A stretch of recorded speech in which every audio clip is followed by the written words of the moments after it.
Welcome to the update to the Intro to Video Editing in Premiere Pro course. My name is Dave Bode for Envato, and in this course, you get answers to some of the most frequently asked questions from the intro course.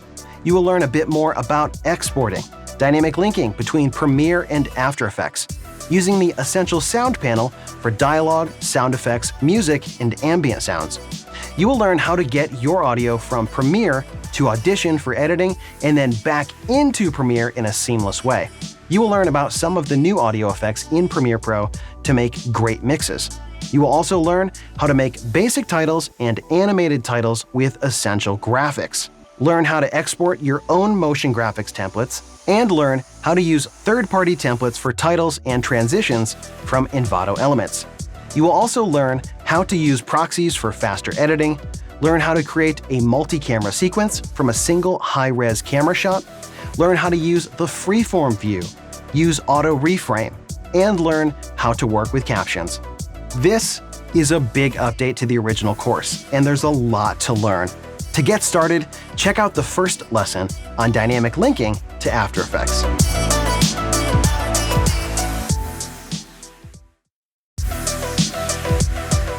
In this lesson, you will learn how to use Adobe's Dynamic Link to get your project or even parts of your project over to After Effects for additional graphics, animation, color correction, and grading, and more. So I have a real basic project here in Premiere. I just threw together a little montage using stock clips of some skateboarders.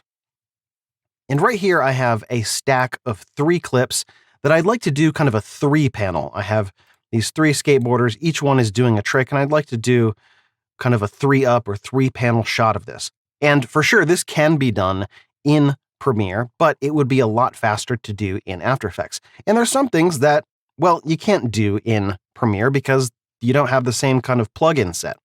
So I'm going to show you how to use Dynamic Link to get these 3 clips over to After Effects and then have Premiere basically live update any changes that I make in After Effects. And this is super simple. You can just right-click on these 3 clips or even a single clip and then choose Replace with After Effects Composition. All right, so After Effects loaded right up here. And the first thing that it does is to ask us to save the project, which you definitely should. And you should also probably save the project in the same location as your Premiere project, maybe even in the same kind of folder structure. It doesn't have to live right next to your Premiere project. And I'm just going to replace this After Effects file right here, skaterae.aep. And I'll just replace that, no big deal. And After Effects will import those clips automatically, and it will put those clips inside a composition that's the same length as my original clip. If I go back to Premiere, you can see that now those 3 clips are gone, and what I have in its place is this dynamic linked media item right here. So over in After Effects, I'm going to do something just really, really quick. I'm going to create a new shape layer. And you don't have to follow along exactly. I'm going to delete that stroke. I'm going to change the shape of this. Just divide that by 3. I'm going to hit Enter and name this Center Matte. I'm going to duplicate this. Name that Right Matte. I'll duplicate that. Name that Left Matte.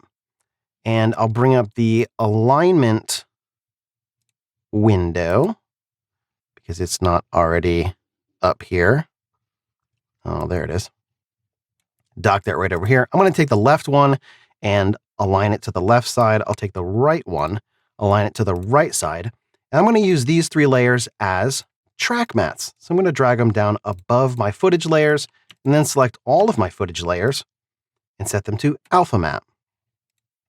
Now I'm going to take my matte layers and lock them so that I can't move them around. And then I'm just going to reposition my layers in the background so that they are centered up in each one of these frames. I'm not sure which one goes where.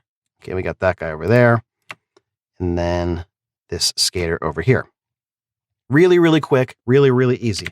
I'll just save this. And if I jump back to Premiere, check that out.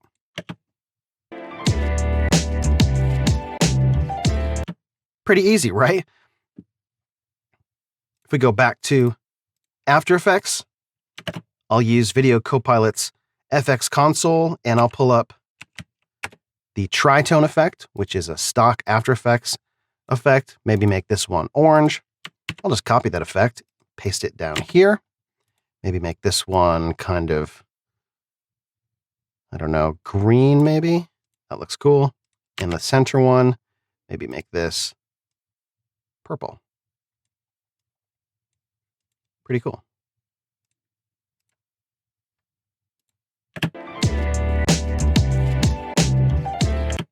Really, really simple, really fast to do. Now, depending on what you are doing in After Effects, you can see that this media item here, this clip, is showing up red on the timeline. That means that there are not cached frames, and it might not play back in real time. My system is pretty fast, so I have a pretty high level of confidence that this sort of thing will play back in real time without dropping any frames, but your mileage may vary, and you may be on maybe a mobile system or maybe a system that's a couple of years old. And so dynamic linking in After Effects will work, but you may find that the effects that you're using inside of After Effects are going to not play even close to real time. So there's a way that you can kind of get around that pretty easily. You can just take your clip here and then choose Render and Replace. It's going to pull up a Render and Replace window, and it'll come up with some options here. I'm going to leave this on individual clips, format of QuickTime, although you have some other options there. And I'm just going to use GoPro Cineform, and that'll be fine. Underneath Destination, you can choose next to Original Media, or you can browse, and I'm going to store this in my Assets folder under a subfolder called AE Renders. You can put it wherever you'd like. It's also going to render 30 frames as handles before and after the clip, although I don't think that's going to work quite right because there's the way that the clips were trimmed. Doesn't matter though, because this is going to work fine. I'll hit OK, and this is going to basically render that out and replace it in the timeline. There you go. It's done. And now you can see that portion of the timeline has turned yellow. It'll basically play nice and smooth like any other clip because we have transcoded this into a nice intermediate codec. I did GoPro Cineform 10-bit, but you could also choose ProRes. Either one, it really makes no difference.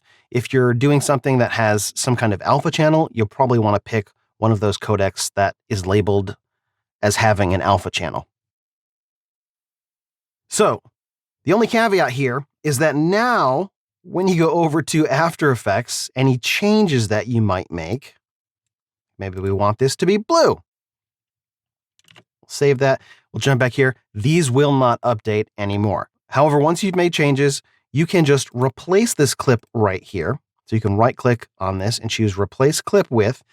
And you want to make sure that you have your After Effects clip right here, the one that ends in AEP in the timeline. You want to make sure you have that selected. You can come up here to Replace Clip from Bin, and that will replace it with this After Effects media item right here. No big deal. So either way, you can just leave the After Effects media item in here or the dynamic link clip in here, or you can render and replace if things are going a little bit slow, but just know that once you've rendered and replaced, it's like you've rendered it from After Effects. So the updates or any more updates that you will make are not going to update. And you'll have to replace it and then re-render it to get those. Now, a couple other things that you want to keep in mind. You can also create a dynamically linked After Effects project without sending anything over to After Effects. If you just come up here to File and then go down to Adobe Dynamic Link, you can do a new After Effects composition. If you have a clip selected, this option right here that is currently grayed out will be available, which is what we did before. You can also import an After Effects composition from another project, which is pretty cool as well. Maybe you've already been working on some kind of motion graphic intro. You want to put it in your project and still have the option to be able to adjust it on the fly. That's an option for you. But let's say we want to create another After Effects composition, and we'll just leave these at the default settings, which match our timeline here, and it'll create another comp in After Effects. Now, the one kind of maybe unfortunate thing is that these comp names are not ideal. And if you're sending a lot of stuff over to After Effects to do, a whole bunch of different dynamically linked compositions, these comp names, if you rename them, so let me rename this Essential Graphics Linked Comp 07, which is just completely meaningless, to text thing, because I want to do some kind of text treatment to this. It's also probably a good idea to just maybe do a little bit of organization in After Effects, just like you would in Premiere, just to keep yourself sane. The problem with naming comps in After Effects, even if we save this, we jump back to Premiere, those names don't update at all. So you may want to just replace the first part of this media item right here with the same name as your composition so that you can just keep those things straight. So now if I just bring this item right out on the timeline here, of course, it's not going to do anything because there's nothing in my After Effects comp. But if I jump back over to After Effects and we come over to the text thing comp, let's just throw some text in here.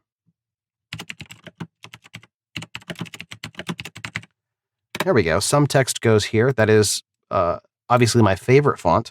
I'll just center that up there. And if we jump back to Premiere, you can see that updates here. And that's a really simple thing. I wouldn't throw things over to After Effects just to put text in there, because you can do that with the Essential Graphics panel a lot easier. But, you could get in here and do all kinds of cool animation to this text. You can use all kinds of effects that are not available in Adobe Premiere. And you can have that live update over in Premiere.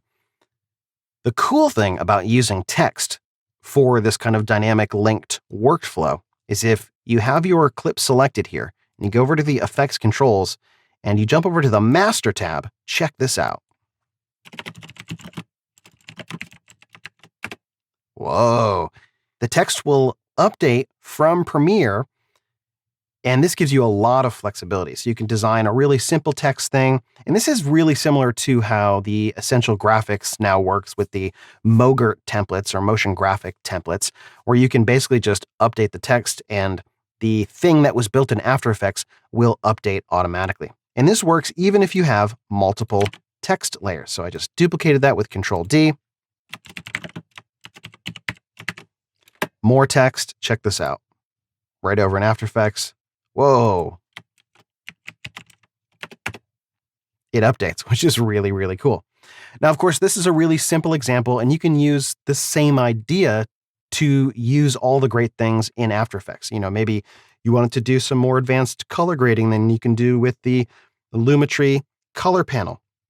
Maybe you want to do some motion tracking and add some kind of cool, maybe 3D-ish type effects here. All that is available. Anything you can do in After Effects, you can do in this dynamically linked way. The cool thing is you don't even need After Effects to remain open for this to work. You can close After Effects, and you can see that this will play basically in the background, because I'm pretty sure it's just running After Effects in the background.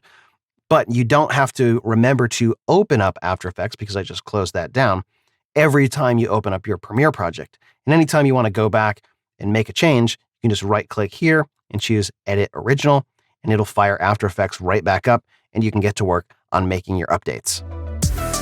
Well, that about wraps it up for this lesson. Make sure to check out the next lesson, where you are going to learn how to export your projects using the successor to H.264, H.265, or high-efficiency video codec.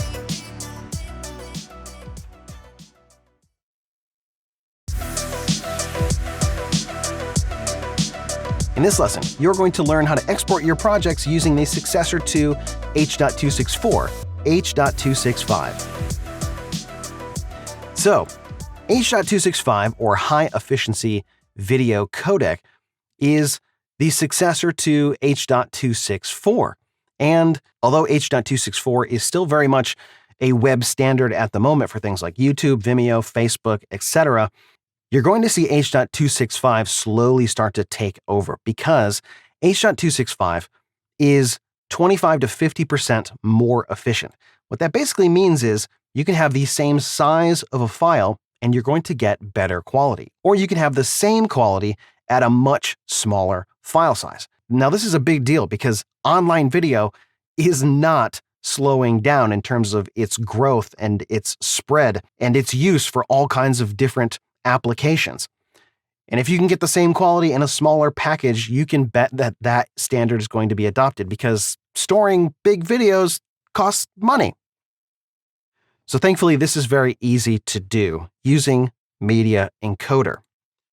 So in the same way you export any other project from Premiere, you can either from the timeline right here, have your sequence selected, or from the project panel, have your sequence selected. And you can use the keyboard shortcut, Control-M,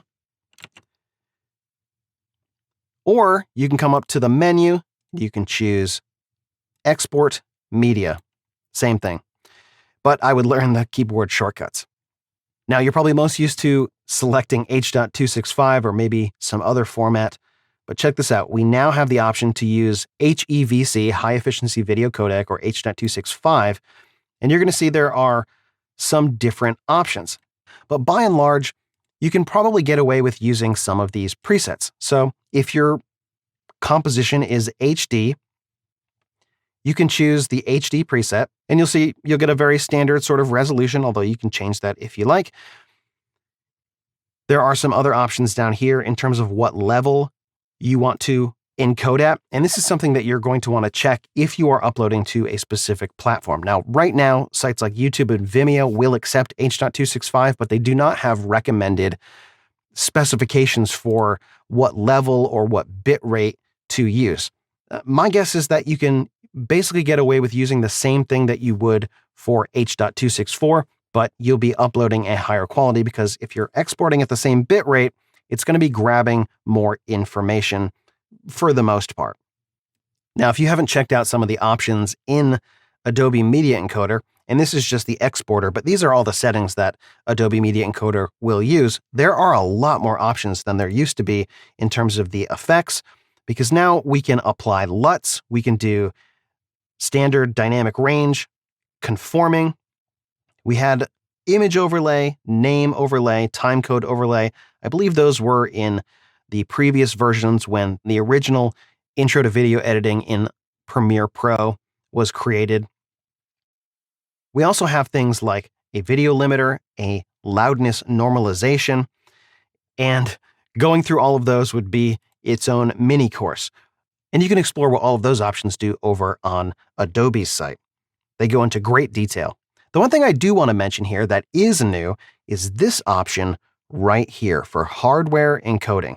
Now, this is a big deal, and this is something that was added to the latest edition, at least at the time that I recorded this lesson. This just came out within the last, 2 weeks or so. Now, hardware encoding has been a part of the Adobe suite for a while, but its implementation was sketchy at best. It used to be that your options of software encoding or hardware encoding were the hardware encoder might be faster, but the quality wasn't as good if you were comparing it to the software encoder. With the latest update, the hardware encoder is every bit as good as the software encoder, and it is much, much faster. So this is a really cool option if you have the hardware for it. So again, you can probably stick with the presets here, and they go all the way up to 8K Ultra HD, which I'm guessing is probably not what you're producing videos at right now. But when and if you do, this codec has you covered, and it's going to look fantastic. And just like anything else, we'll select this back to HD 1080p. You want to just select the output name and output location.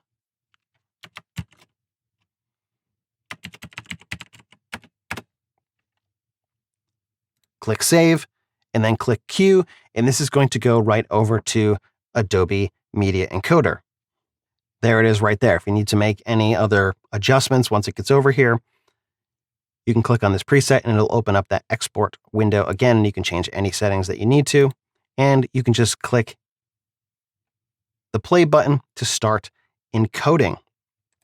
Now I'll pull up my task manager here so you can see exactly what the hardware encoder is going to do. So let's see here. If I sort by GPU, you should see that Media Encoder is going to utilize the GPU at least a little bit. Yeah, there it goes, up to 20% to rip down this encode. Now, I have a ton of other stuff running in the background, but the last few projects that I have exported from Media Encoder with that hardware encoder option enabled have gone a lot faster. So there are some downsides to using H.265. One of those is that you need a much more powerful computer to be able to edit it. So this is not the codec that you want to use if you are sending your projects to someone else, either so that they can do some motion graphics or color correction or just to edit in a larger sequence. For that, you want to use an intermediate codec. And to find out more about that, make sure to check out the next lesson.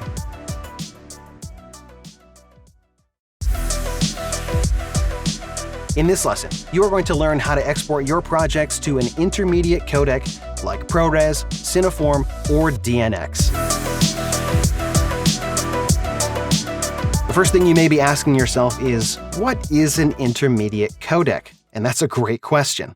So an intermediate codec is something you use in the post-production process. It's not something you use typically to deliver a final product to an end destination, any web platform. They're all going to be looking for something much, much smaller. What you would use an intermediate codec for is to send an edited version of your project over to someone else to either have it color corrected, to have motion graphics applied, or to be part maybe of a longer video. So the example that I'm showing here, this is a short section of a video that I shoot each week for my church, because at the time of recording this video, we in the United States, I live in the state of New York, are under lockdown from the COVID-19 global pandemic. And so any organization that does live events is rethinking how they're doing that. And so what we're doing is we're shooting everything during the week, editing all of it together, and then broadcasting it on Sunday morning. So my job is to shoot the sermon, which is like the main portion, the main speaking portion of our Sunday morning service. I shoot that, I edit it, and I deliver it to another editor. And then he combines that with the music, the announcements. He throws in the sermon, the message, and then any ending bits of the service. So I don't want to give the editor a highly compressed delivery codec because he's going to take that whole edit and then compress it again. So intermediate codecs have less visual loss to them than your typical delivery codec. They have way more color information. They have way more bit depth, which is shades of gray in each one of the color channels. And there are three main codecs that you have to choose from that are sort of industry standard. One of them is Apple ProRes, another is GoPro's Cineform, and the third is Avid's DNX. So to export your projects to an intermediate codec, it's the same as exporting a delivery codec. We just need to change the format. So I just hit Control-M on the keyboard to bring up this export settings window here. And instead of H.264 or H.265, if you want to use Avid's DNX, and the only reason why you would use this is if you are sending it to someone who's using Avid, otherwise almost everyone else is going to ask for either ProRes or Cineform. In fact, I've never had anyone ask for anything else except ProRes. But GoPro Cineform is another great option. In fact, that's almost always what I use. So when I export these projects, I use the QuickTime format, and QuickTime is not a codec. You can kind of think of it like a bucket, and inside that bucket, you can use many different codecs. So you can use QuickTime Animation Codec, Apple ProRes. You can actually use DNX codec inside of a QuickTime wrapper or with a .mov file extension. And you can see there are some other codecs that are not really popular anymore. GoPro Cineform. Almost all the stuff that I have ever done is either GoPro Cineform or ProRes. I've been using GoPro Cineform because before Adobe had whatever license deal they now have with Apple to get ProRes, which you can see right here, they had Cineform. And Cineform is just as good as ProRes. Most of the time, GoPro Cineform YUV 10-bit or Apple 422 will be fine for 98% of the projects you ever send to anyone else. But you want to check so that they're getting the type of file that they are expecting. If someone just says, send me a ProRes file, what they're looking for is Apple ProRes 422. This is the standard flavor of ProRes when someone says, send me a ProRes file. There's a high quality version, which is very high bitrate. There's a light version, which is lower bitrate. There's a proxy version, which is even lower bitrate.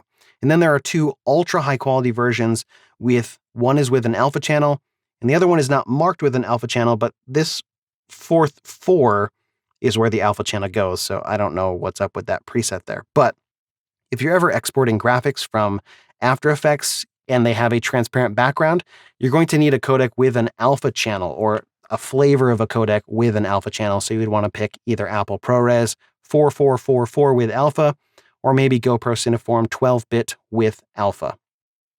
But like I said, probably the two most common that you'll run into are Apple ProRes 422, which is what folks normally call just ProRes, or GoPro Cineform YUV 10-bit. And the process of exporting is like anything else. You just queue it right here to run.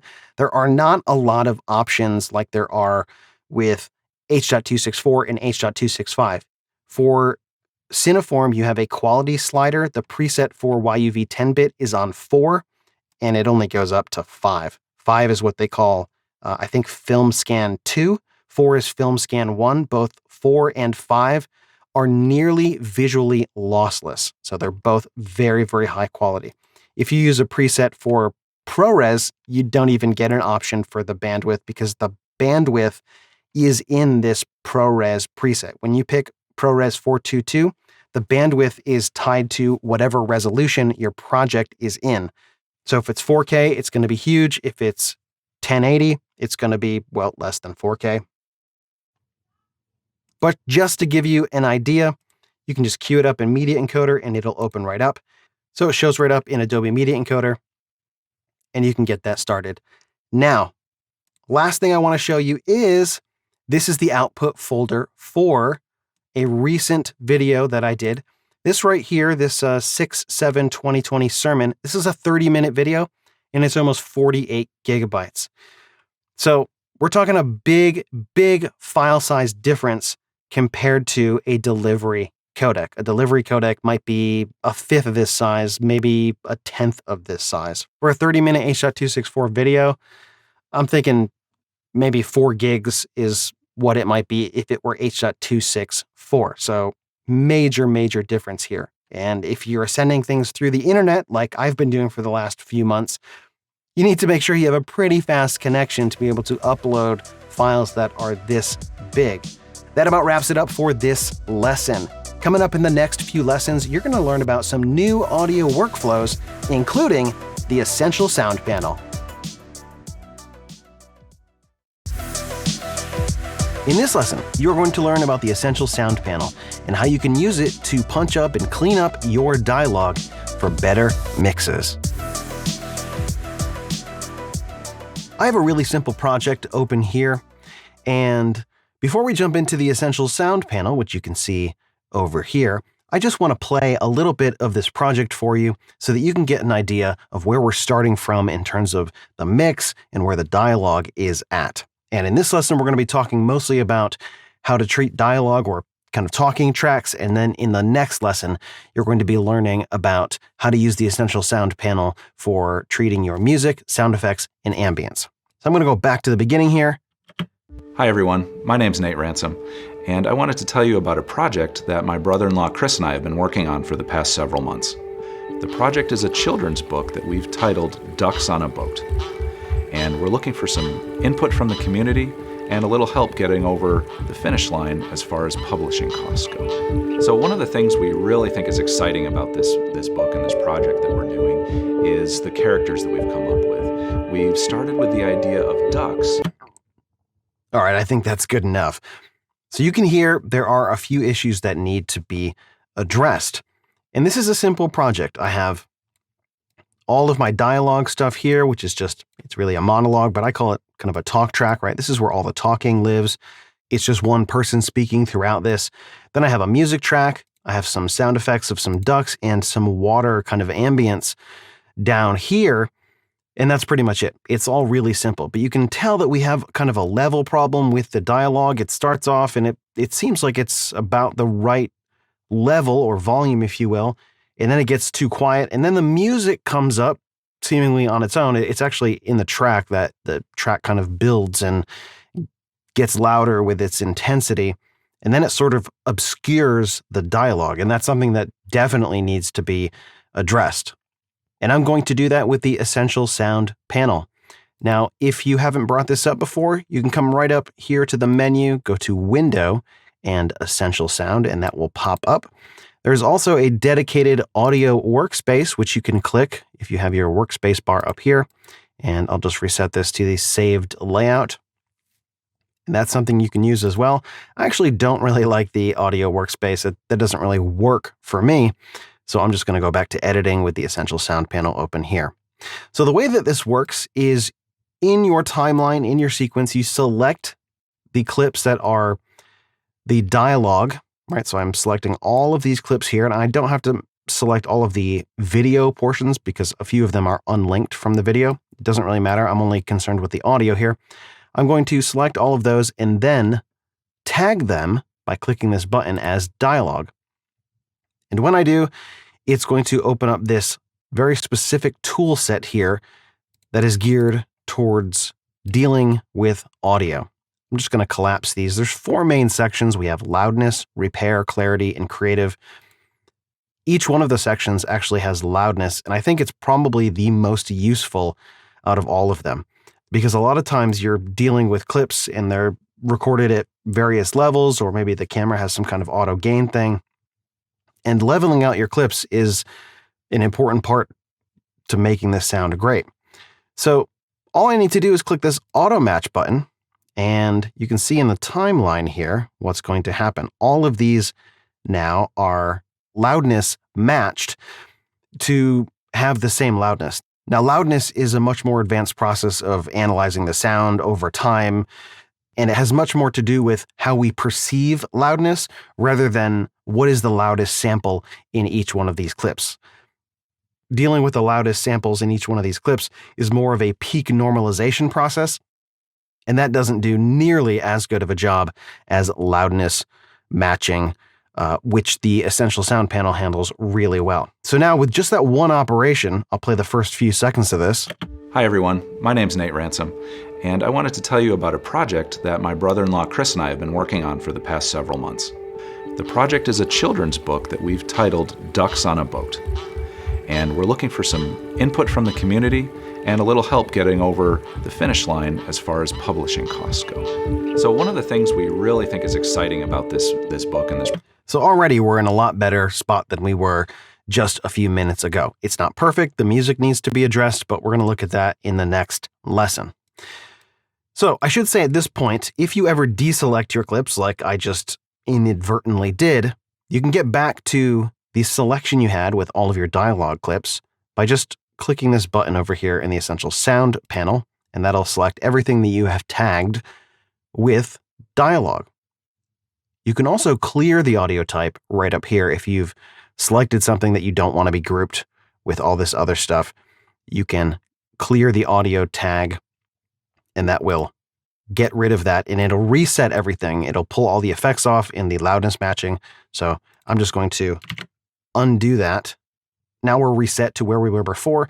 I should also point out that you can work on individual clips here, and you can address those differently than how you are addressing all of the clips that you have tagged as dialogue.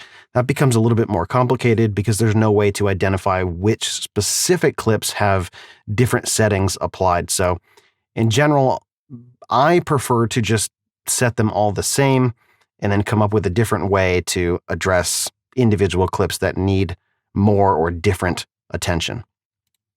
So the next section down here is repair. If you want to do something really simple and really common, which is to denoise your dialogue tracks, maybe there was some ambient noise in the room, wind noise, could be the air handler in the room or a loud refrigerator or some kind of appliance, or maybe it's electronic noise that the microphone itself produced, or maybe the recorder noise in the preamp. Almost everything that you record out in the field could use maybe a little bit of denoising. And there's the option to do that right here. And the default values for all of these is around 5 And when you apply this reduce noise and you play your clip, listen to what happens. Project that we're doing is the characters that we've come up with. We've started with the idea of ducks, but introducing them into different scenarios where they can learn lessons. The first book that we're actually focusing on is this idea that the ducks have found a boat, and this is something new to them. So what you're hearing is at the beginning of each clip, the denoising effect, which, by the way, I don't know if you noticed, but this little effects indicator here has turned green on all the clips, and that is because all of these clips, if you click on them and then go to the effects controls, they now have an audio effect applied to them. And so this denoise effect that is applied individually to each one of these clips is sort of analyzing the audio to try and figure out where the noise is and then doing some magic to basically get rid of it. And at the beginning of each clip, it sounds muffled as the denoising effect is sort of analyzing the audio. And so I had thought that this way to work was not really effective because you would have this thing that happened every time you played at the start of a clip. I have a few young kids, and I've been really excited. It sounds bad. What I found out is, after experimenting with this more, is that what you need to do is actually play this whole thing through, ideally your whole sequence through, at least twice. Because on the second playthrough, I guess the analyzation has been done, and it works a lot better. Introducing them into different scenarios where they can learn lessons. The first book that we're actually focusing on is this idea that the ducks have found a boat, and this is something new to them, and they're very excited by it. But what happens when they actually become too... So you hear that muffly spot right there? Listen to what happens when we play it a second time. And they're very excited by it, but what happens... And a third time? New to them, and they're very excited by it, but what happens when they actually become too dependent on the boat? So it's not perfect, and it requires a few playthroughs of your entire sequence, which, to be honest, does not work with my workflow. But this is a pretty effective way to denoise your clips. I do think that the default value of 5 is probably a little aggressive, and you might want to experiment with moving it down to maybe the 2 to 3.5, maybe 4 region for things with kind of light noise in the background. If it has moderate to high noise, you are going to have to jack this up pretty high. But I think all of the default values are maybe just a hair too aggressive for these repair functions here. But again, your mileage may vary. It could be that the type of clips that you are working with, all the default values work fine. These tools right here for dealing with audio repair issues, and that could be reducing reverb, which is a really common thing, de-essing, which is addressing the harshness that you might get in certain microphones pointed in a certain way with certain people. Not every microphone has a real harsh sound, but sometimes you hear footage that just sounds really harsh with S's and sibilant sounds. And so the de-esser can jump in there and help you. And I'm not going to demo all of these. You can do that on your own. But just know that the default values on some of these are maybe a little bit aggressive. All right, let's jump down to the next section here. And actually, I'm just going to pull off the reduce noise for now. In fact, I actually need to reselect all my clips because I only had one clip selected. And so taking the reduce noise effect off that one clip now gives us this warning, and it tells us that some of the clips have some stuff enabled and others don't. Basically, not all the settings are the same. Now, again, like I mentioned before, if you're working on individual clips, you may need to do that. You may have one clip that needs more noise reduction. So you have to select that one individually and make an adjustment. Make an adjustment on that like that. But when you go and select all of your clips, it's going to say, hey, not all the clips have the same setting. So if you want them to, you're going to have to basically move this slider. And as soon as you move this slider, all of those effects update to have the exact same settings. That's definitely something that you should know about the Essential Sound panel. But for now, I'm going to take this off and we can disable the whole repair section completely. And with that, I think it's a good place to end for this lesson. Now, there are still a few more things to talk about, as it relates to dialogue and the essential sound panel, but for that, you're going to have to check out the next lesson. In this lesson, we're going to pick up right where we left off in the last lesson, talking about the essential sound panel and learning how you can use it to help clean up and punch up your dialogue for great sounding mixes. The next section down is clarity, and there's some good things in here and there's some things that I don't think are super useful. The one thing that I like is this dynamics feature. I think this is pretty good. And it has an analyze button here, and it'll kind of analyze your clips. And basically what this is going to do is help you to get a more consistent level in all of your clips. And what this applies is a dynamics effect, which is essentially a compressor and an expander. And you don't really have to know exactly what that's doing, but the effect is that it turns up the louder stuff and it turns down the quieter stuff. And the quieter stuff is all of the stuff in the background. So background noise, maybe some weird mouth noises in a recorded dialogue track. It could be traffic noise in the background. All of the lower level audio stuff gets pushed down, and all of the upper level audio stuff in terms of the amplitude, which is usually where the talking sits, hopefully in your dialogue tracks, the part that you want to hear is well above the background stuff. And if that's the case, then this will just make that more so. It pushes the dialogue up above the rest of the audio. And so just applying this dynamics effect to these clips, check this out. So one of the things I've realized in my life is that I actually really enjoy teaching. I have a few young kids, and I've been really excited by seeing them grow and how they learn.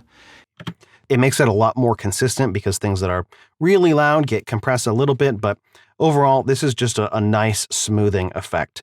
And again, any values around right here in this kind of middle range are going to work.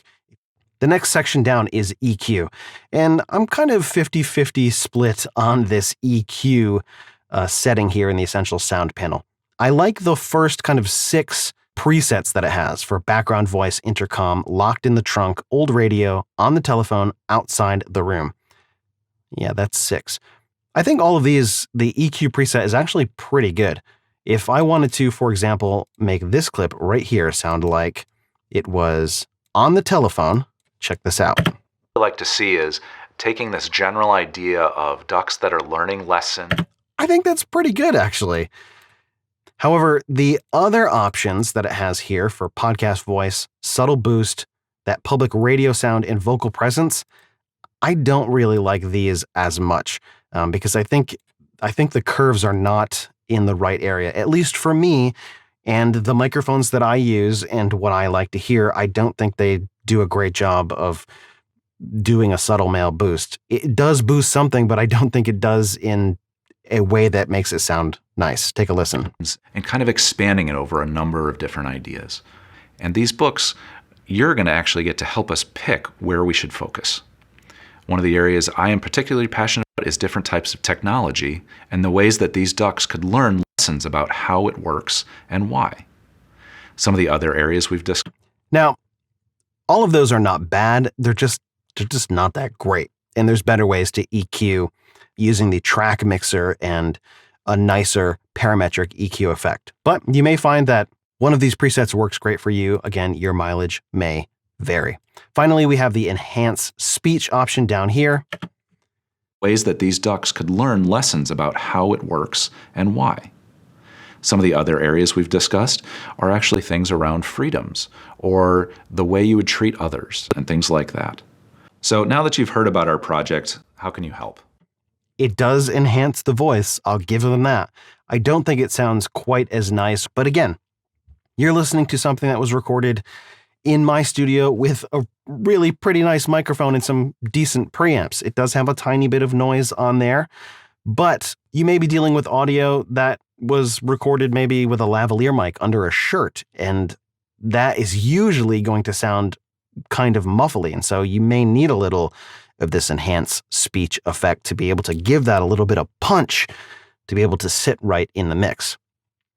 Again, all of these effects are not things that you will reach for all of the time, but it's good to know about them. And finally, we have the creative option down here at the bottom. And basically, all this does is add some reverb to your dialogue. Ways that these ducks could learn lessons about how it works and why. Now, for the most part, all the presets here are very nice sounding. Its usefulness in every situation, I think, is pretty limited. This is much more of an effect. Maybe you're doing some kind of narrative piece and you need to match some close mic'd dialogue with another mic that has a lot more room sound. Well, there's a preset for that, large reflective room or maybe small dry room. And that may help you to very quickly kind of match what's going on. For talking head stuff like this, interviews, reverb is not what you want to add because it's only going to mask the messaging, basically.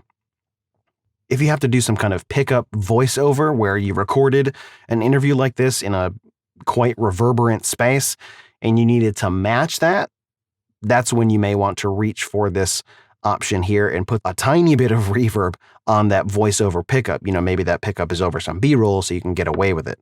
Again, just like everything else, your mileage may vary. But that about wraps it up for this dialogue section. Because audio is so important, I wanted to give this lesson a little bit of space to be able to expand and explore and just give you a nice demo of what these tools can do to help clean up your audio. Well, that about does it for this lesson. Make sure to check out the next lesson, where you are going to learn how to use the Essential Sound panel to balance the music against dialogue, sound effects, ambience, and more.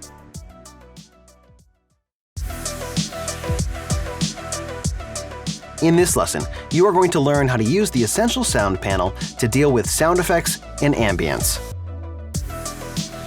All right, let's check out what we have in terms of sound effects. So I've selected my ducks quacking here. Nothing special with this clip.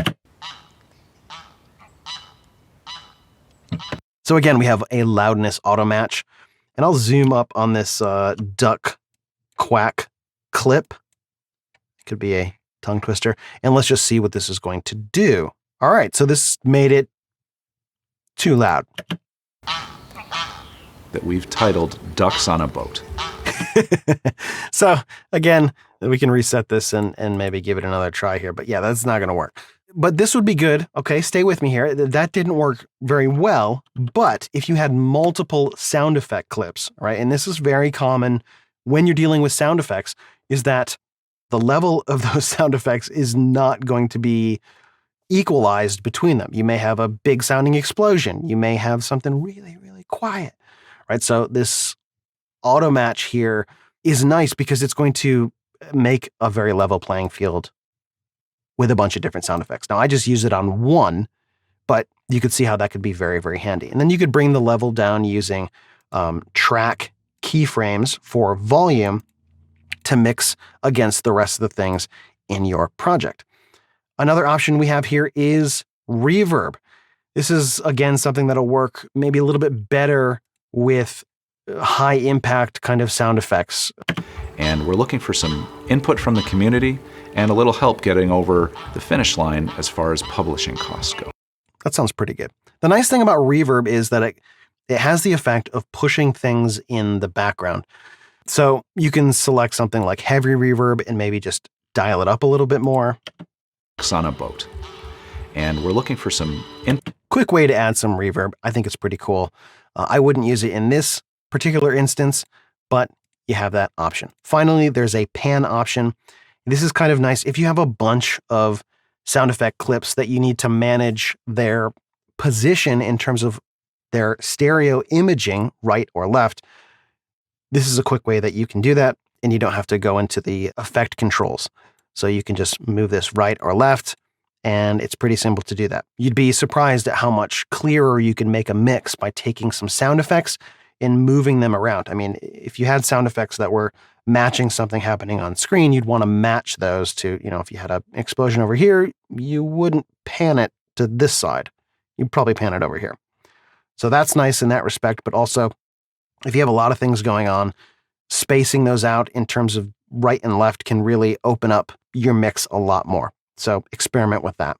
Finally, we have the ambience option.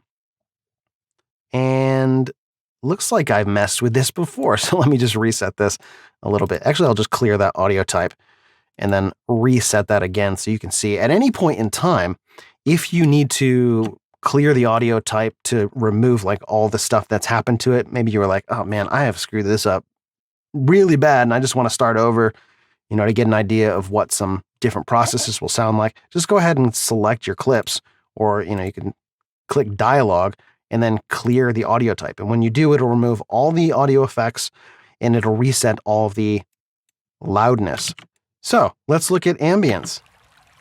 I have some water here. First thing I'll do is just throw some auto matching loudness on there. And you can see that's brought up the level of that ambient clip considerably. Is that going to work in this mix? Probably not. And we're looking for some input from the community. That's a lot of ambient noise in there, but we'll leave it there for now so we can hear a few of these other effects. Again, we have creative. Now, this is reverb. At this point, you may be thinking creative is just a reverb. It's not really that creative, and I would agree. But the nice thing about reverb is when you're dealing with ambient type sounds, it has the effect of pushing the ambient sounds in the background, right? If something is further away from you, it's going to sound more reverberant. It's not really what's happening, but the more reverberant a sound is, the less clear it is, because what's actually happening is you're hearing direct sound mixed with reflected sound that is time delayed. You hear the direct sound gets to your ear first, and then you hear the reflections of that sound bouncing off different surfaces, and they all get to your ear at a later time. That's what makes reverb. And the effect is that it sounds less clear. So if you need to kind of virtually push the ambience into the background, children's book that we've titled Ducks on a Boat. And you can do that with reverb. It's pretty cool. Now I'm going to take that off so you can hear the next effect, and I'll solo up that water, and that is stereo width. And this is a nice way to give your audio a wider or a more narrow stereo image. Check it out. If I pull it all the way down to narrow, it actually collapses this stereo recording into a mono track. It's not really a mono track, but it makes both the right and the left channels exactly the same, which is more or less mono. But if we push it the other way, so I'll play it with it off, it gives it this really hyper wide kind of sound, which can be really useful. And finally, we have ducking. So right now, our ambient sound effect is way too loud. So let's apply a little bit more aggressive ducking and generate some keyframes, and it'll pull it down for us. And let's see if this now fits into our mix. the project is a children's book that we've titled Ducks on a Boat. And we're looking for some input from the community and a little help getting over. Not bad, actually. I think more 18 decibels might have done a better job. The finish line as far as publishing costs go. That's pretty much it. I mean, to just dress this up, I would apply maybe a little bit of a crossfade, or just chuck a couple of keyframes on here to maybe just fade these in and out in a nice subtle way. And that's really pretty much it. You can get this project here in a lot better shape just by tagging your clips as dialogue, music, sound effects, or ambience, doing a little loudness auto matching, and adjusting some of the other parameters there to help things sit in the mix, especially that ducking is very, very useful. It's not everything and it won't solve all your audio issues, but if you're really unfamiliar with how to mix audio, and even if you are familiar, you'd be hard-pressed to do some of these operations in a faster and easier way. So that about does it for this lesson. Now, coming up in the next lesson, I want to show you how to get a project like this over to Adobe Audition for some hardcore editing work in a really seamless way. So check that out coming up next.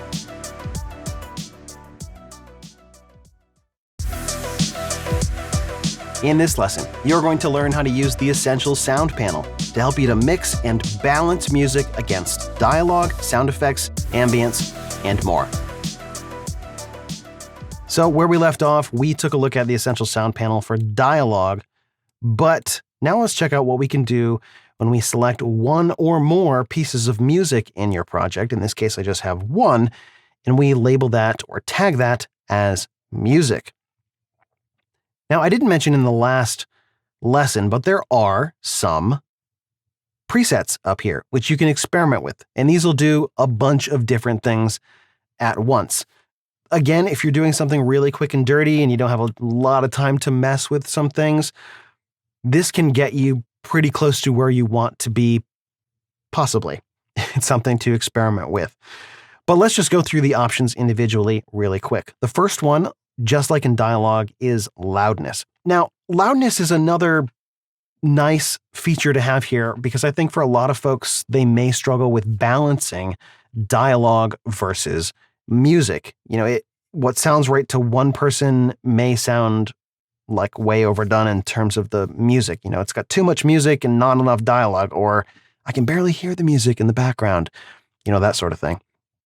This kind of gives you a nice level playing field here. So if I just hit the auto match button, you can see what it's going to do. I'll just reset this here so you can watch it processing in the background. It's really pretty quick. Again, this is analyzing the loudness, not the loudest thing. So it's actually listening to the entire track, or analyzing in computer terms. And it's determining how loud it actually is, not just what the loudest thing in this clip happens to be. And so just by doing a loudness match, and all that I've done to the dialogue so far is applied a loudness auto match to it.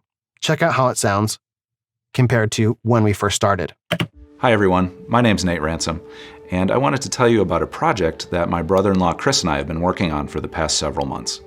The project is a children's book that we've titled Ducks on a Boat. And we're looking for some input from the community and a little help getting over the finish line as far as publishing costs go. So one of the things we really think is exciting about this book and this project. So already it's really pretty good. However, if we jump to the middle and I play a little bit more, probably in this area here. It's about how it works and why. Some of the other areas we've discussed are actually things around. You can see that it started out sounding really good and you were thinking, man, I didn't know it could be this easy. Or maybe, woman, I didn't know it could be this easy. Because it sounded like it was going to be really great, but the problem is that this is a particularly troublesome music clip because it starts kind of quiet and then slowly kind of builds in intensity in a rather subtle way. But you can clearly see that this wave down here is smaller and then it gets fatter up here, right? And that means it's louder, essentially. So this loudness matching auto match dealio here, it's great, but it isn't everything. And you are going to have to do a little bit of work to be able to manage the level of your music. But this gets it a lot closer to where it needs to be for the final product. And I like that. I really do. The next thing that we have is a duration. Now, if you enable this and then we change the duration, say this clip was longer like this, and you really wanted this ending bit right here where it kind of fades out in a really nice way. You want that to be kind of where our whole piece ends. So you maybe just try and shorten this up a little bit. Let's see what that's going to do. Yeah, we need it shorter than that.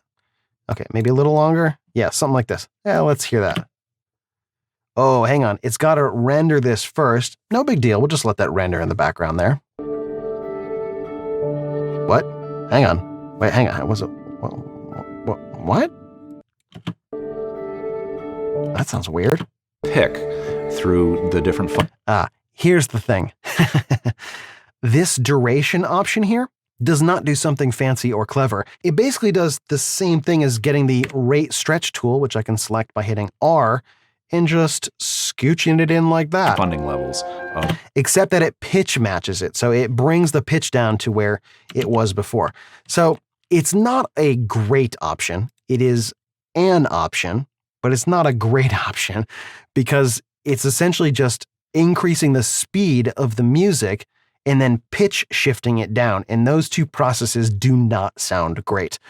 Now, the great thing is you can remix music in an incredibly seamless way, something that I would say gets you 90% of the way to what a real pro like myself would do by listening to it and deciding where to make the cuts. You can do that in Audition. And in fact, the Essential Sound panel in Audition, the duration option in there uses their remix algorithm or their remix engine. I don't know exactly what they call it, but that does a rather advanced analyzation of the music and determines where to make edits. That remix feature is absolutely incredible. So the duration, if you're going to plus or minus it just a hair, it's probably okay. If you're going to make larger adjustments like I showed you here, I would just maybe trim it up like this and just do a fade out with a couple of keyframes, something like that. Okay, finally, we have this ducking option. Let's enable this.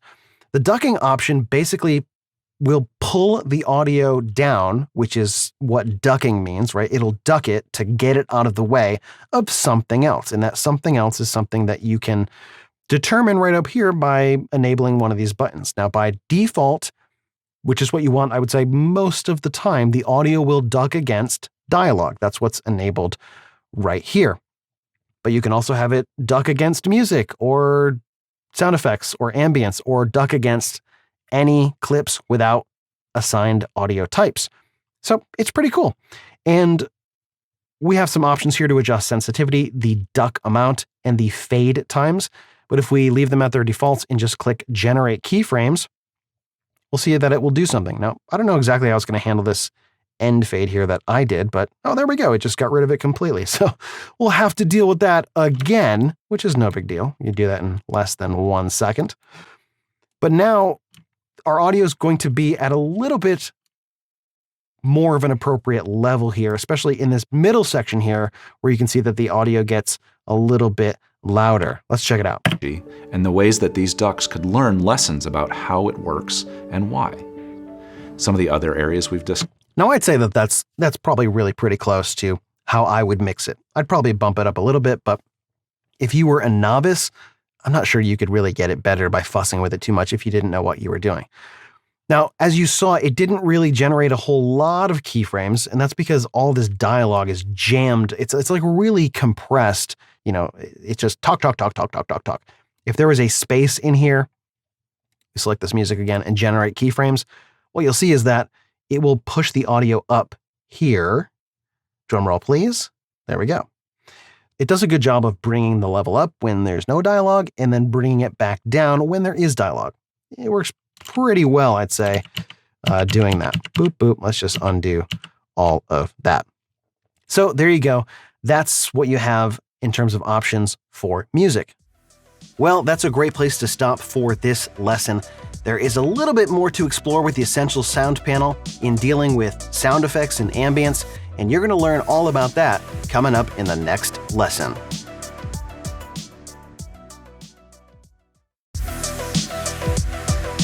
In this lesson, I'm going to show you how to round trip your audio from Premiere to Adobe Audition and back to Premiere in a super seamless way. All right, so in the last lesson, you learned about the Essential Sound panel. And I'm going to go ahead and close this because in this lesson, I'm going to show you how to get this whole project over to Adobe Audition to do some much more intensive audio work. Now, I should say not every project needs to go to Adobe Audition to do more hardcore editing work. In fact, I almost never do that. But I know some folks are more comfortable using Adobe Audition for audio at the end of their projects, and that's totally fine. I'm of the mindset that you can get your mixes to sound just as good and do 95% of the things that you would do in Audition in Premiere without having to ever deal with it. The advantage of doing that is that it leaves you flexible to make changes down the road, because when you go to Adobe Audition and you come back, and if you change anything in terms of where your clips are placed in your project, that sort of negates all the work that you did in Adobe Audition because you're going to have to go back and make tweaks again. So For this process, you really need to be kind of at the end stage of your project. You know, your edit is more or less locked. And if that's the case, let's get this project over to Adobe Audition.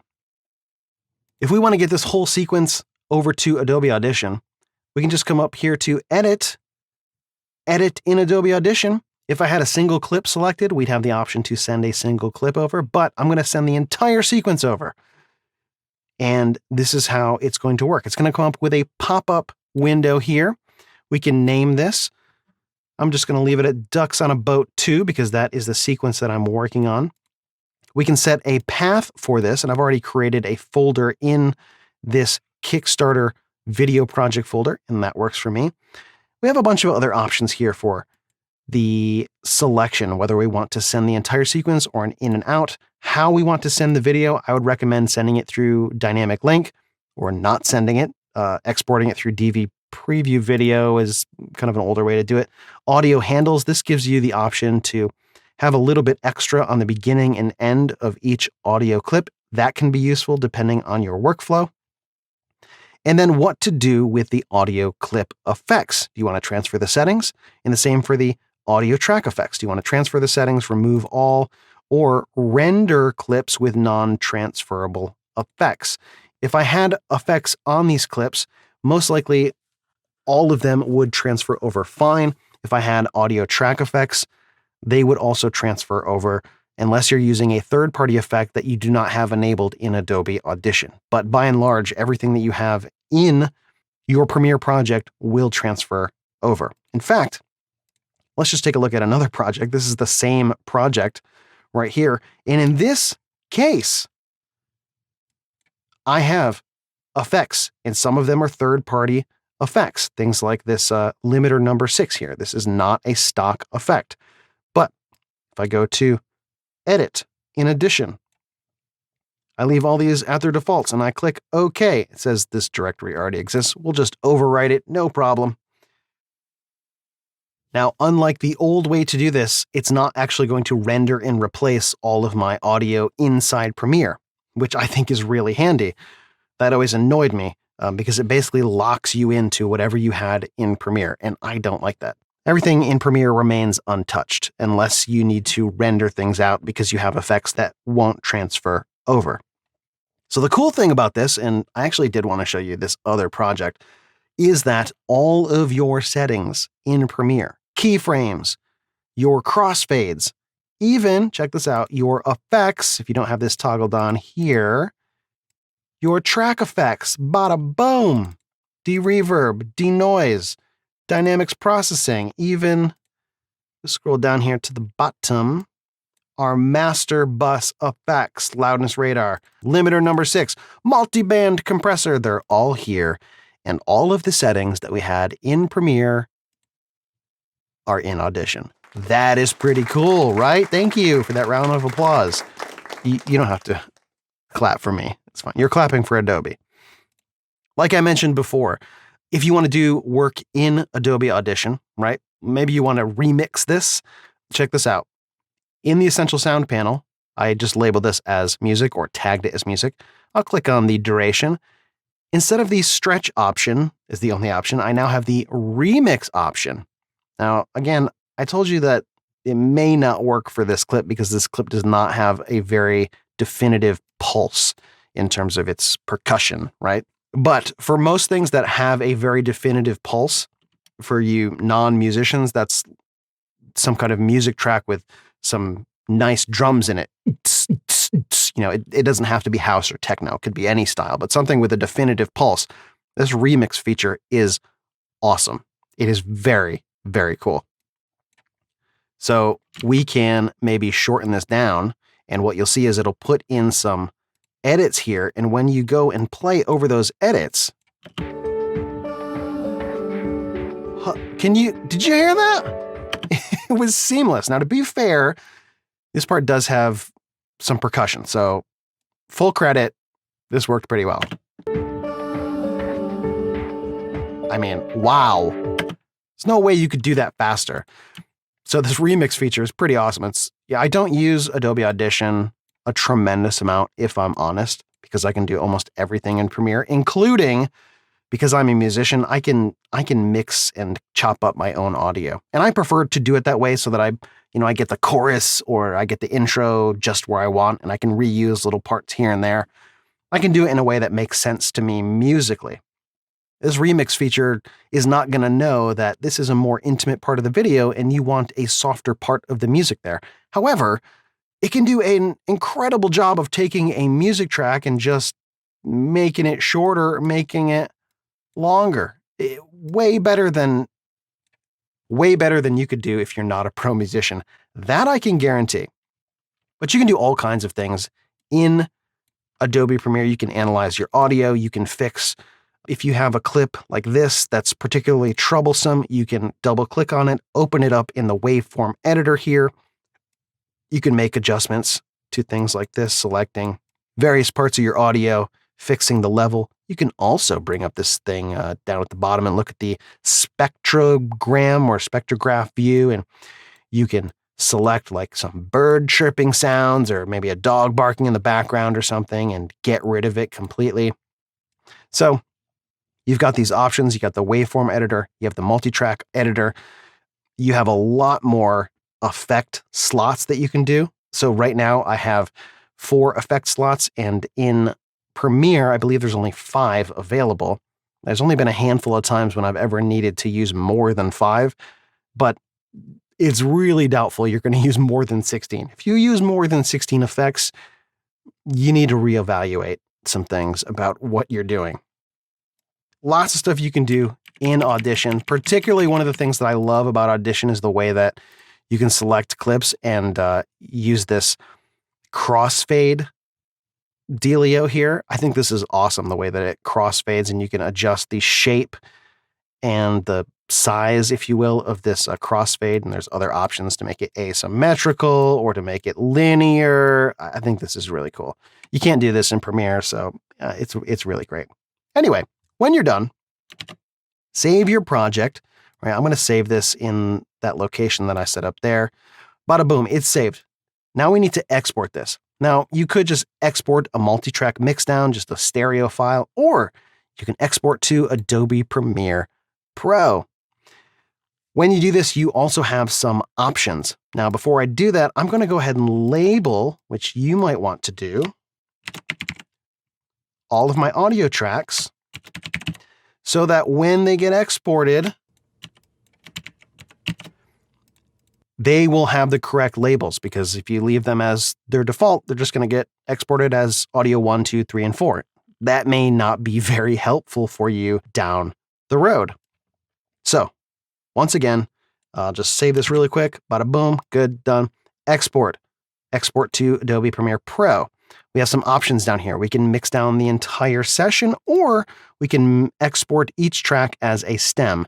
I'm going to make sure this open in Adobe Premiere Pro is selected and hit export. It's going to say, actually, these are already there because I've done this previously in take 1, 2, 3, or 4 of this lesson, but I'm just going to click yes. It's going to overwrite those files. No big deal.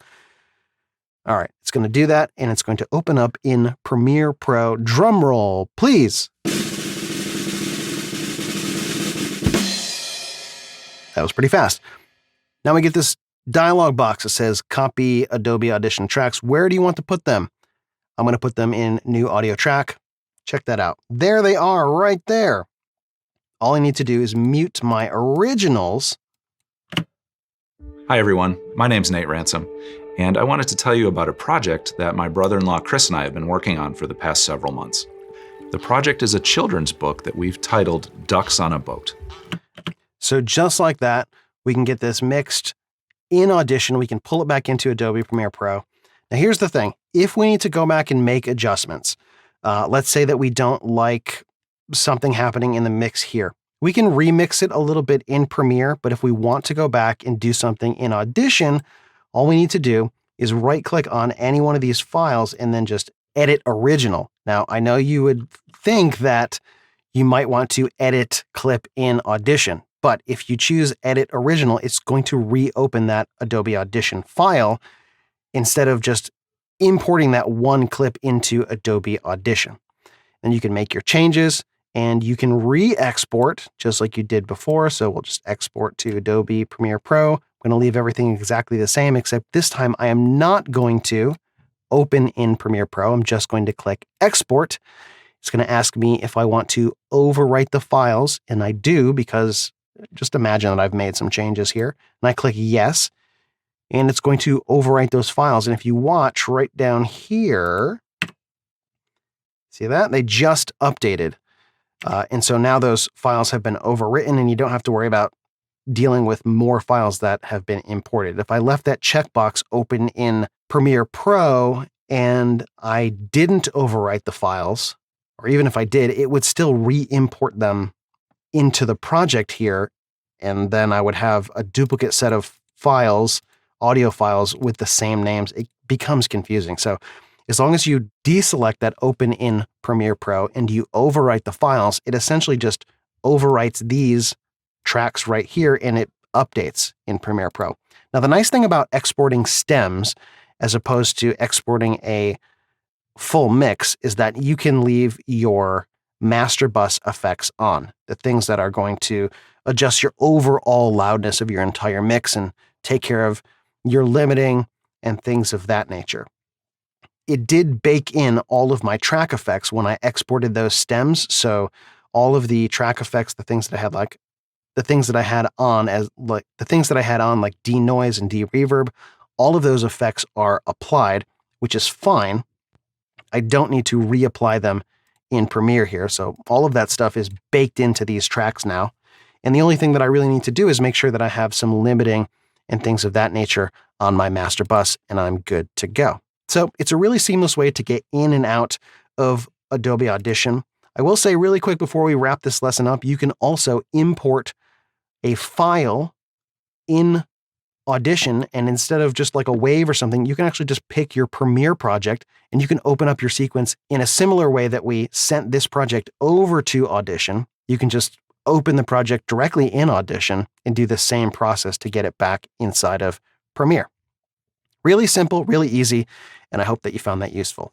All right, coming up in the next lesson, I'm going to show you how to utilize some of the new audio effects that you can find in Premiere Pro to do almost everything that you'll need to do in terms of audio mixing. It's really great, so check that out coming up next.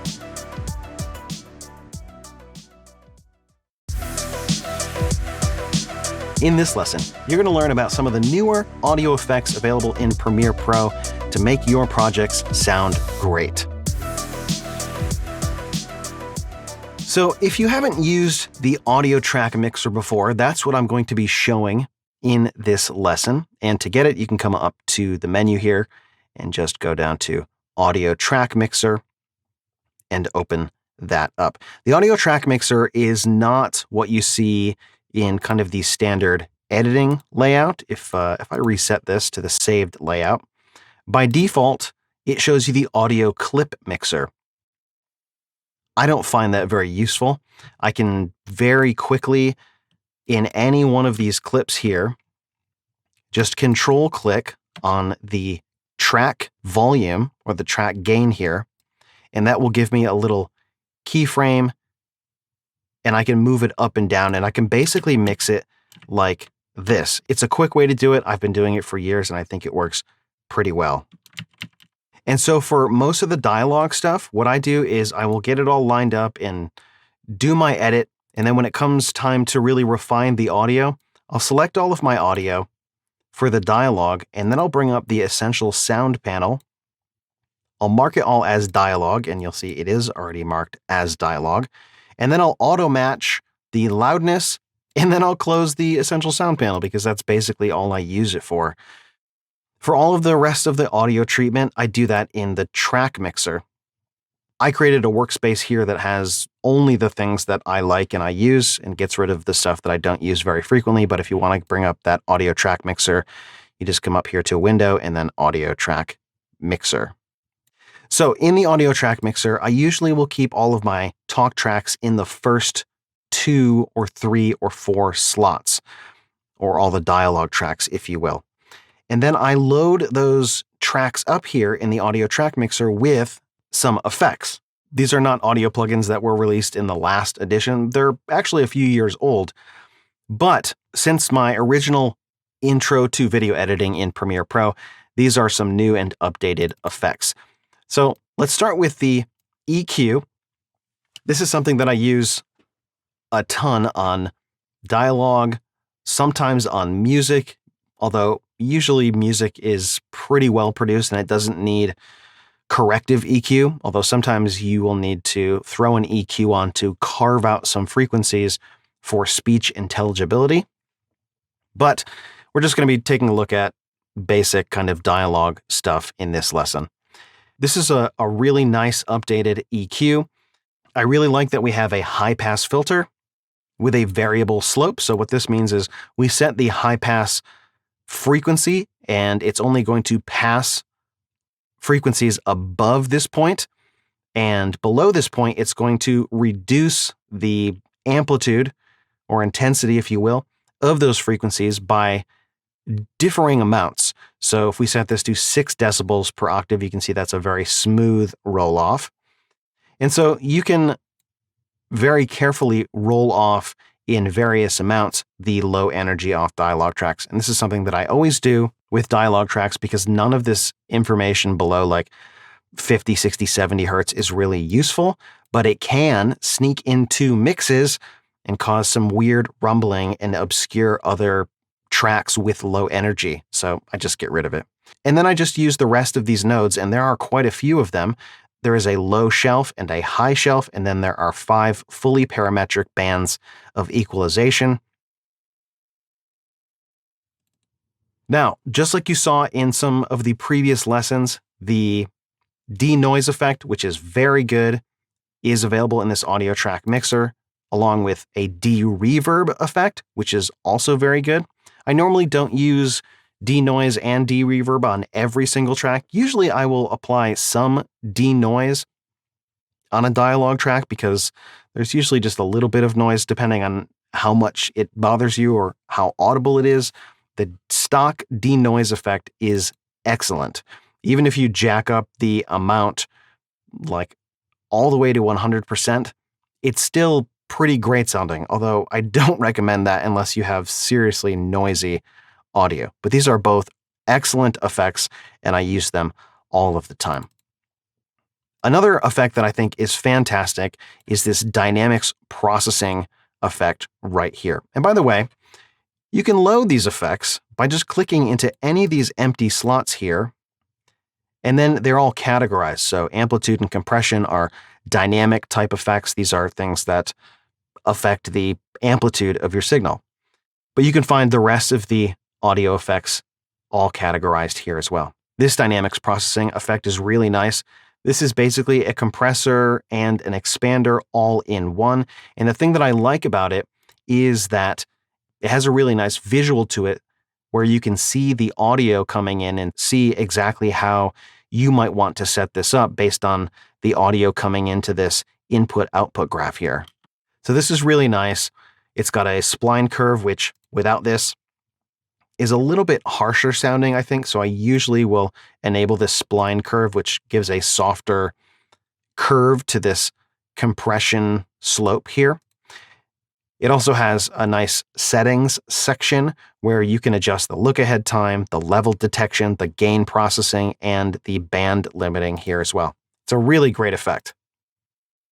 On the master bus, I'll show you the 3 effects that I use all of the time. One of those is the multiband compressor. This is a newer effect. Premiere has had a multiband compressor for a while. They used to license one, I believe, from Isotope, and now they have their own, which looks very, very similar.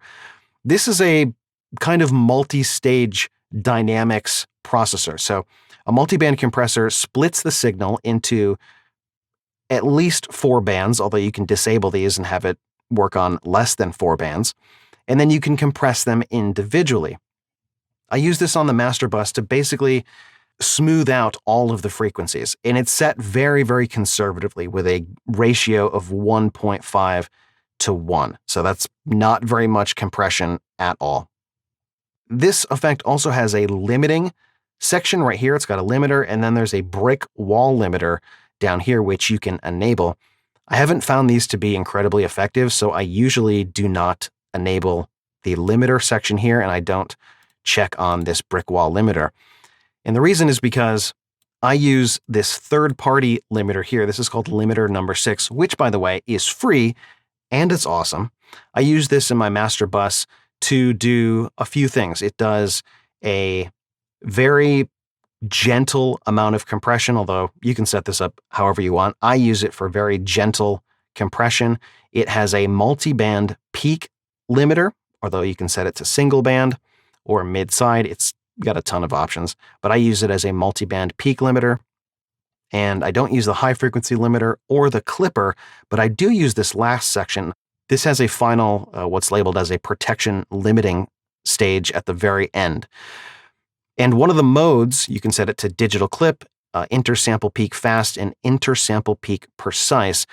This measures the peaks in between the audio samples of a digital audio system. So the peaks that you see here in the master bus, these are sort of lying to you because these do not read intersample peaks. And sometimes intersample peaks can actually be 3 decibels higher than what your standard sample peak limiter is showing you. That can be problematic because to meet certain audio standards, you need to have intersample peak basically capped at a certain level.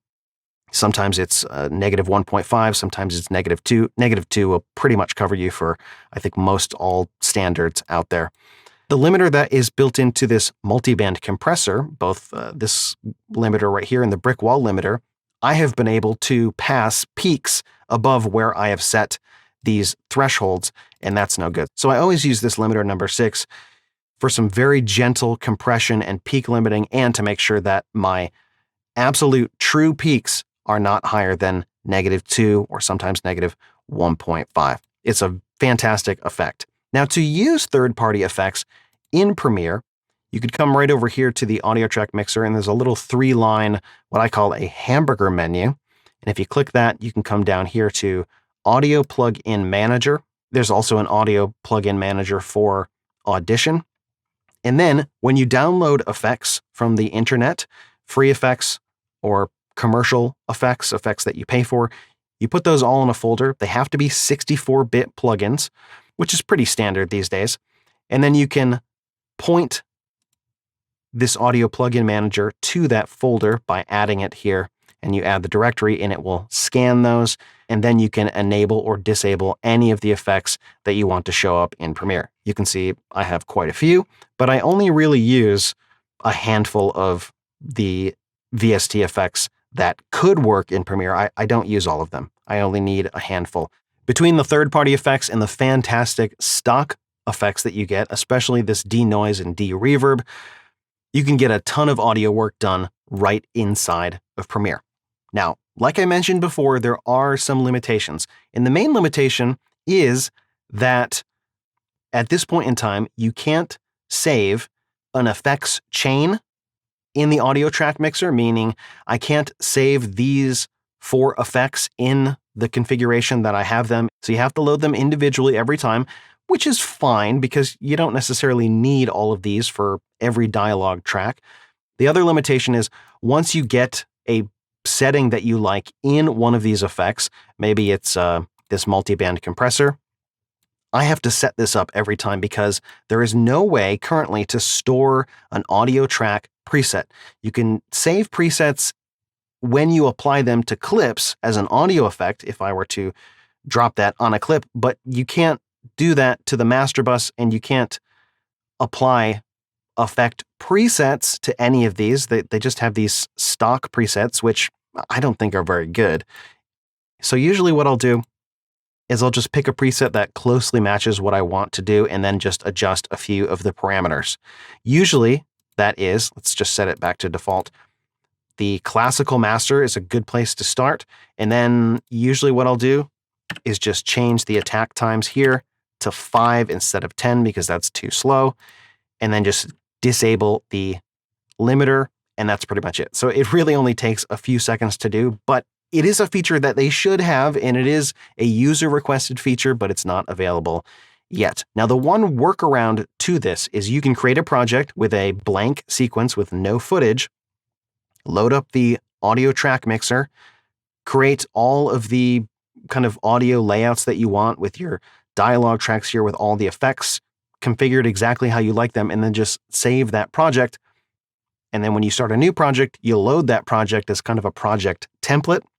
You can also have all of your folders in there as well for organization, which is a time saver. So that is a workaround. It's not a great workaround, but if there was something that I would complain or caution you against using this method for, that would be it. However, I don't find that a huge limitation.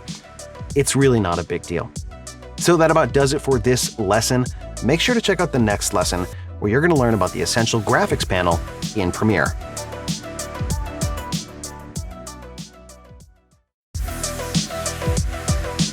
In this lesson, you are going to learn how to create some basic but really nice looking titles right inside Premiere using the Essential Graphics panel. The Essential Graphics panel was added to Premiere a few years ago, and since then, it has had some updates which really make the functionality quite nice. And you can do a lot of things, from very simple titling and texts and graphic elements to things that are really pretty complex without ever having to go to After Effects. Now, the cool thing about the Essential Graphics panel is it does have a link with After Effects, so you can build some really complex looking graphics and lower thirds and titles in After Effects and sort of templatize them so that they work with the Essential Graphics panel, and I'm going to show you that in an upcoming lesson. But for now, let's look at how to get the graphics panel out here so you can start working with it. If you come up here to the menu and go to Window, you can find the Essential Graphics panel right down here. There's also a dedicated graphics workspace, which you can find right here, and that should pull out the Essential Graphics panel as well. I'm just going to switch back to my Bode workspace because it's a little less cluttered. Now, the Essential Graphics panel has two tabs on it. There's a Browse tab here, and this is where you can store and search all of the templates that you want to use for titles and other kind of graphic treatments that you might have. Some of these you can create and make inside of Premiere, and a lot of the ones that you're seeing here actually came from Envato Elements, and those have been designed in After Effects, and a lot of them are quite a bit more complex than what you could do easily in the Essential Graphics panel by itself. But this is a really nice way to get some really, really high-end looks very, very simply. And I'm going to show you more about these sort of templates and how you can use them in an upcoming lesson. But for right now, let's look at how to get some basic titles into our project. I want to do a really simple lower third for my skater man here.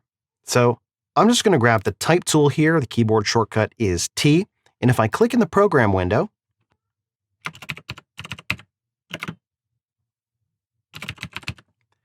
I'll make a little title here, Johnny Smith.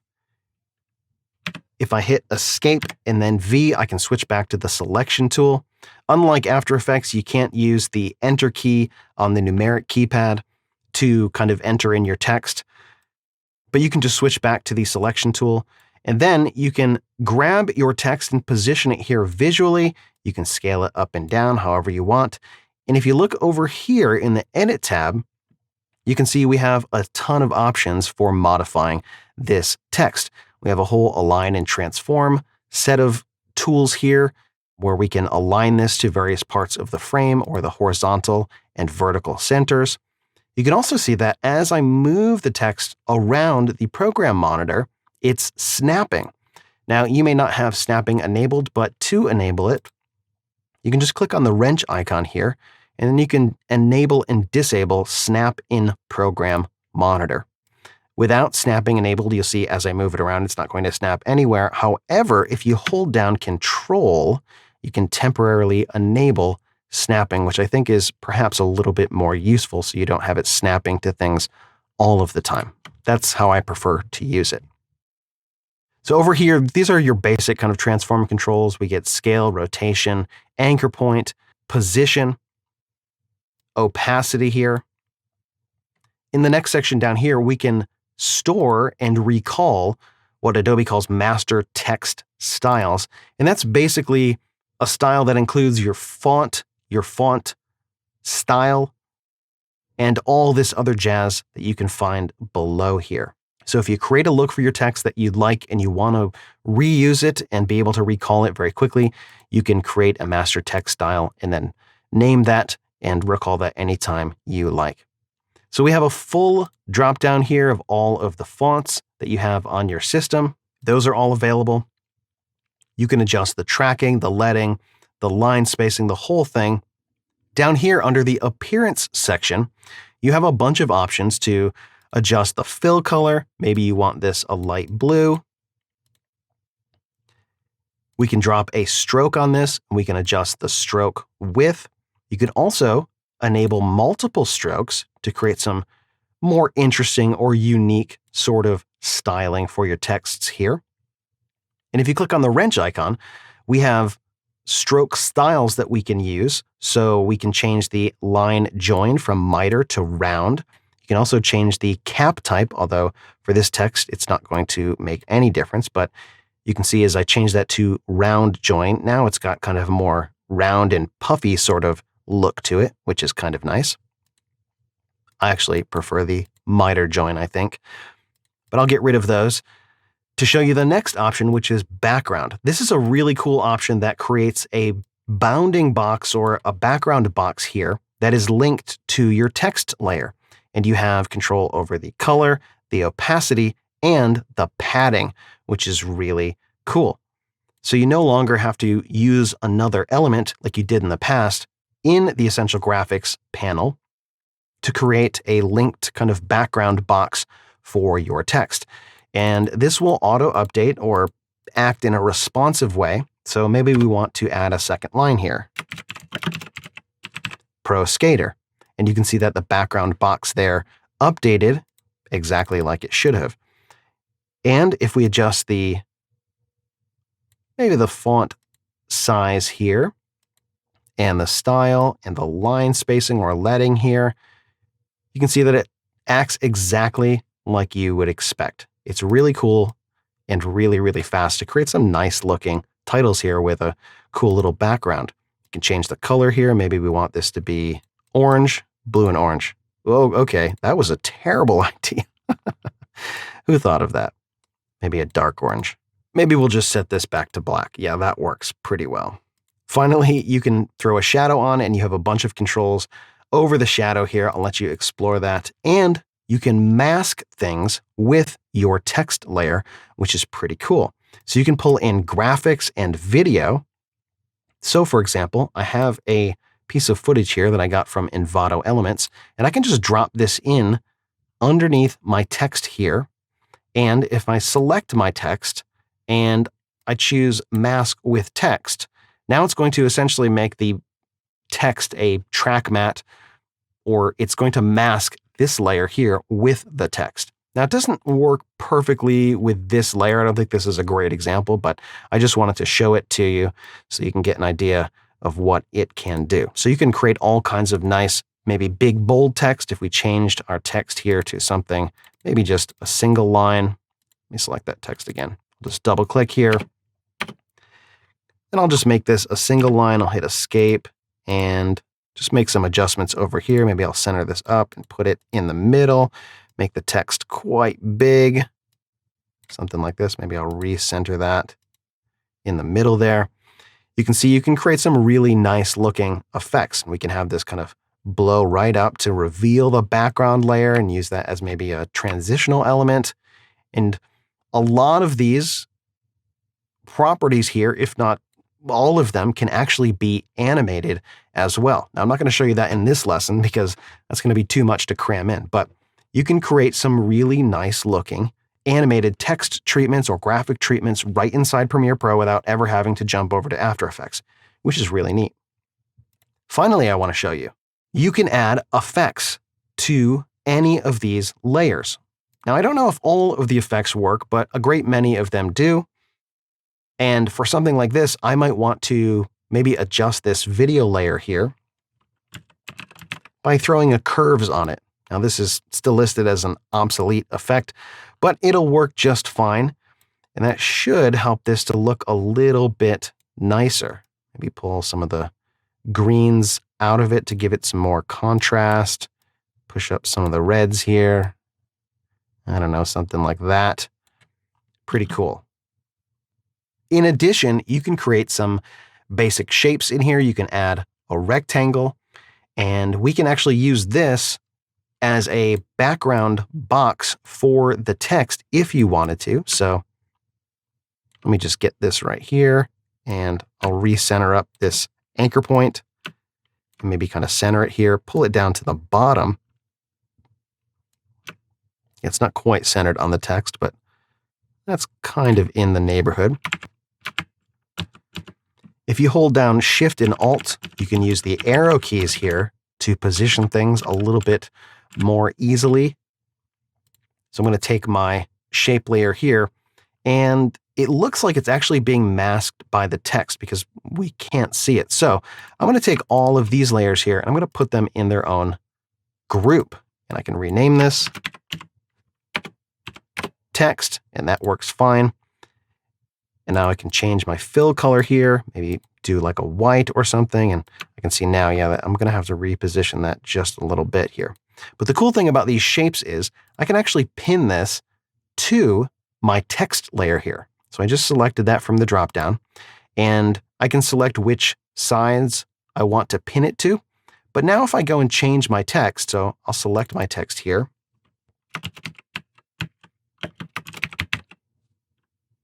Mark Cole, check that out. My background box changed with the text, and it'll also follow it along if I want to animate it or move it around. Really, really cool. And you can also load graphics here from a file as well. You can even grab the pen tool and start drawing a maybe more abstract shape here. And you have a bunch of controls over that as well. We can pull that down in the layer stack, change the color of this. I don't think that was a great shape for a demo, but I think you get the idea here. And you can maybe make this a stroke only. Maybe make this a really bright red. Perfect. Look at that. Excellent. Now you can see that with any of the shape layers, you can also make those a mask as well. So maybe you want to take, let's get rid of this guy here, and we'll call this rectangle. Maybe you want to duplicate your bubbles footage, pull it down here, and then set your rectangle to mask that. Then maybe throw an RGB curves on that, and then push this up. So you get kind of this sort of effect here. You can see I'm just kind of messing around here, but you can do a lot of really nice things in this Essential Graphics panel over here and make some really great looking text treatments. So that about wraps it up for this lesson.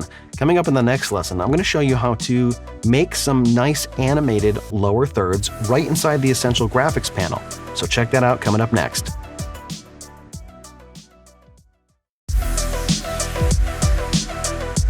In this lesson, you're going to learn how to do some basic motion graphic title animations right inside Premiere. So I have my basic skater sequence loaded up here, and I want to do a nice little lower third treatment here. So I'm going to grab the type tool, and I'm going to click to add some text. Now, when I do, you can see it's already added a background. And when I start typing,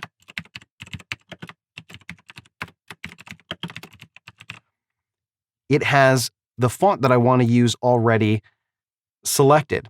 And that's because the Essential Graphics panel will use whatever settings you have used last, which is pretty convenient when you are making multiple titles so that you don't have to change the style and the font and the background in your stroke every single time.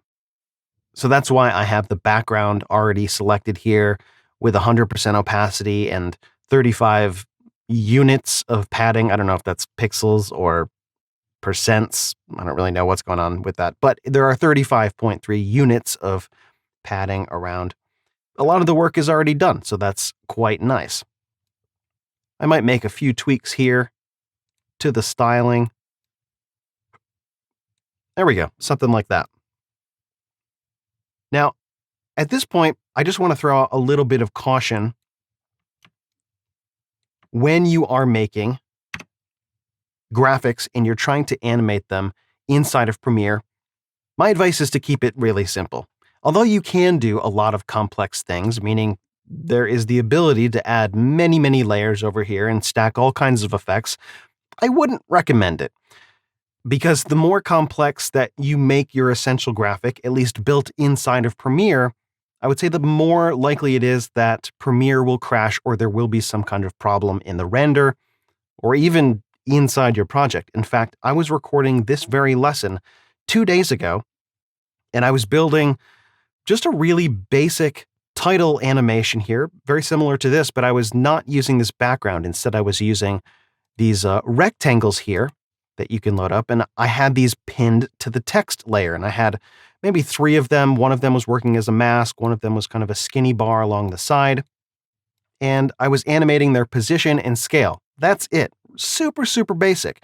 Well, somehow I had managed to corrupt my essential graphic inside of Premiere, and it made my entire program window turn black for the entire project, and it would not come back unless I switched the renderer underneath Project Settings General to Software Only, which is not a great solution because that is extremely slow. I was on with support for over 2 hours trying to figure out what the problem was with Premiere. I ended up installing an older version of Premiere, an older version of After Effects, only to find out that right inside Premiere, it had somehow created a corrupted essential graphic. So, although you can create some cool looking animations inside Premiere, your mileage may vary. And I would recommend keeping it really simple, especially if you want your text to remain somewhat responsive, meaning that if we add more text to this,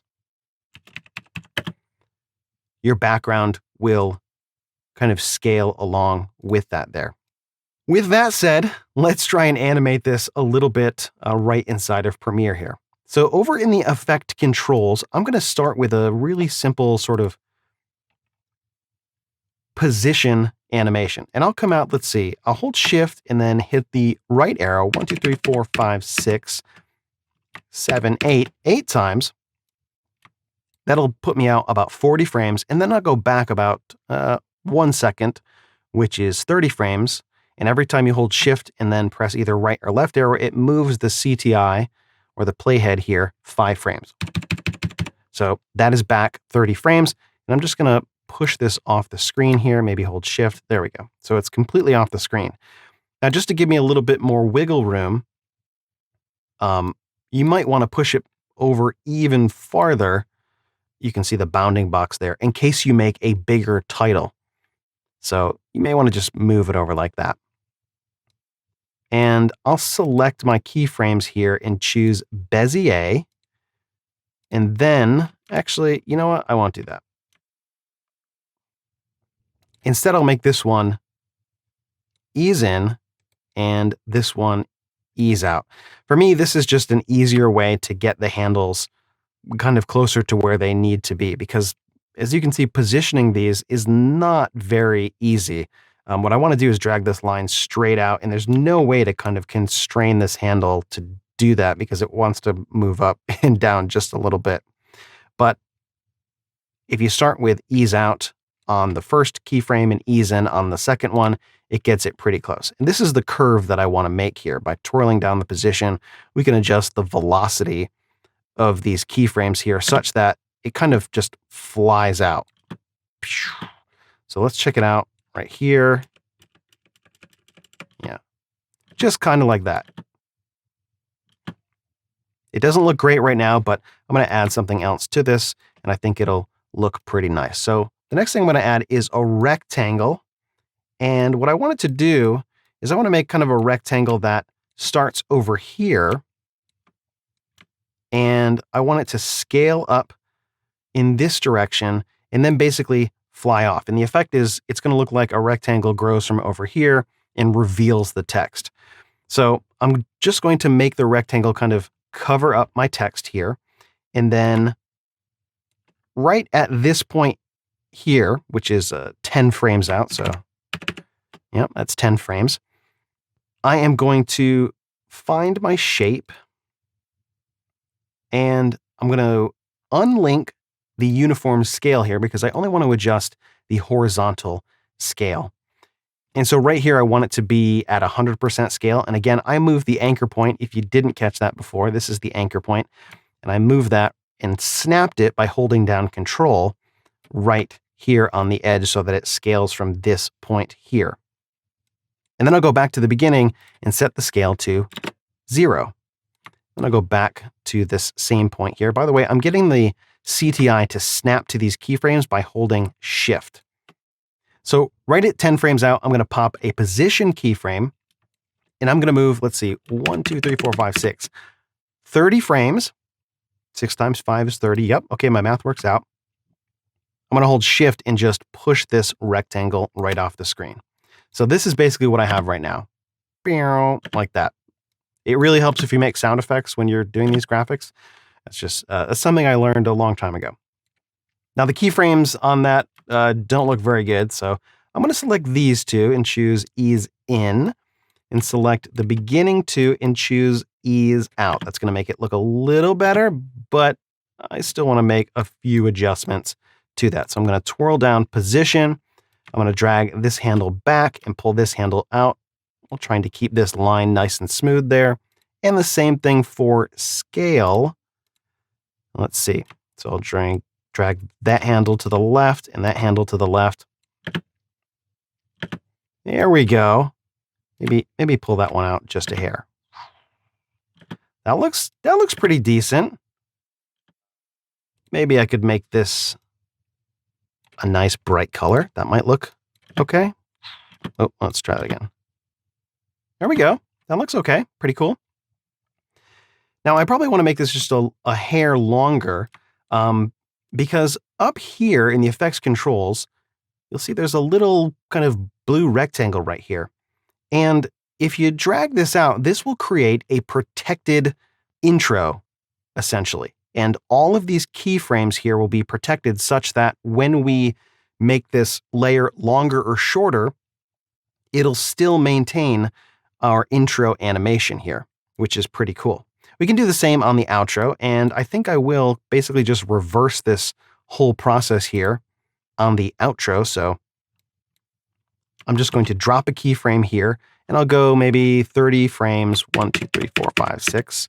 It looks like I'm going to have to make this just a little bit longer. Let's try that again. So I'll start from here, 1, 2, 3, 4, 5, 6, and I will paste that second keyframe right there.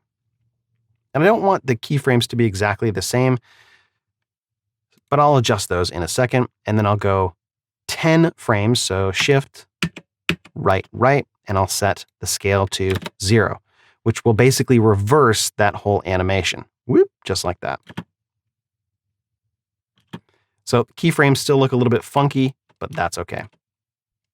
I'm going to do the same thing down here underneath the text position. I'll drop a keyframe and then go 30 frames, 1, 2, 3, 4, 5, 6, and then just basically paste this position, and that should be good. So let's just play that. Yeah. Keyframes are still a little hokey, no big deal. Maybe I'll have that one start a little slow. Cool. Not bad. And then right here, I'll have this kind of start a little slower, and maybe, boy, it's really hard to see what's going on here. Maybe we'll zoom up here just a little bit. There we go. Maybe pull that handle out. Let's try that. Yeah, it looks pretty good. I like that. Maybe smooth that out just a little here. Let's play that back. Cool. Not bad. So right here, I'm just going to trim it up to this point, and then I will create a protected outro duration right about there. And so here's our title. Not bad. And then it'll basically reverse itself out. Pretty cool. So the nice thing about this is that, and you can see down here, this is our protected outro and our protected intro. If I make this longer, it's going to hang around longer, but my intro and outro are still exactly where they should be. Now, this is different to the way keyframes normally work in any other layer. Basically, if you take any other layer with keyframes on it and you make it longer, the keyframes stay where they are, but now they're kind of glued to the end point and the in point. And even if I make this really, really short here, in fact, I wonder if it'll hit a limit. Yeah, I guess the intro and the outro basically just compress there, which is kind of funny. If you make it too small, it just kind of shortens up the intro and the outro animation. I don't know if you could see that, but make it really, really small here. Zip. Whoop. Okay. Yeah, I wouldn't recommend that. That's probably too short for folks to read, but that's just a real basic animation that you can do with some simple keyframes. Now, there's a ton of different things that you can do over here using effects. You can make some nice kind of cinematic blurring titles and all kinds of things using graphics and photos and the mask capability of texts and shape layers to create all kinds of really nice looking stuff. But again, I would recommend that you keep it on the simple side. I found that the more complex I make these essential graphics built in Premiere, the more likely they are to give me problems down the road. Now that you've created this nice looking lower third here, wouldn't it be great if you could use it in other projects without having to build it from scratch? Well, you can, and I'm going to show you how to make your own motion graphics template from this essential graphics layer coming up in the next lesson.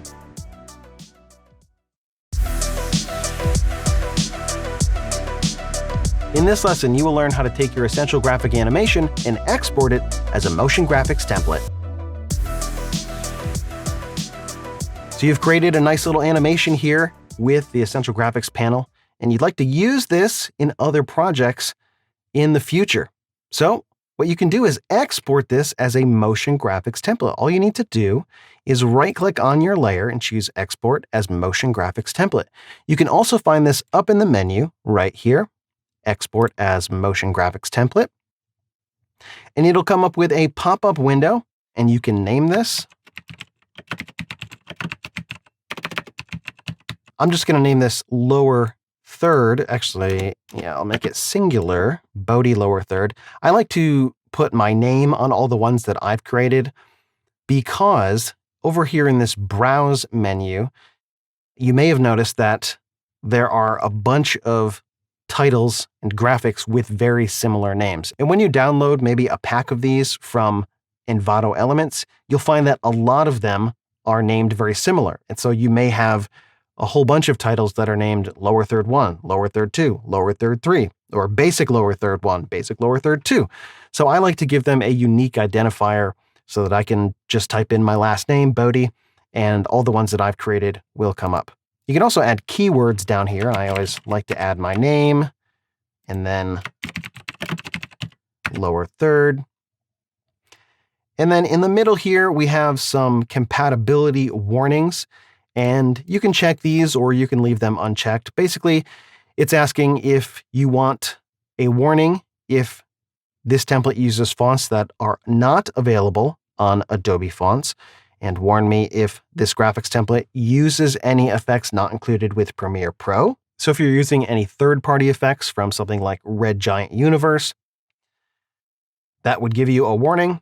And finally, warn me if this motion graphics template is not compatible with Premiere Rush. Actually, I'm not so concerned about Premiere Rush because that's not something that I use all the time, but maybe you do, so you may want to have that checked. We have an option here to include a video thumbnail. And where do we want to put this here? If you put it in the local templates folder, it should auto-populate in the Browse tab of the Essential Graphics panel here. That is the main place where you install motion graphics templates. So I will install this here and I'll click OK. It's going to go and export that.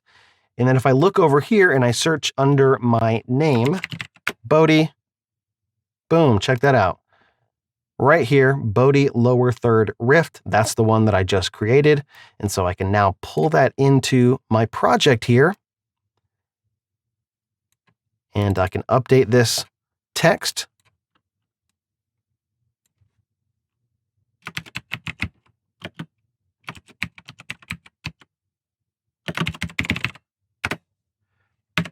with something different.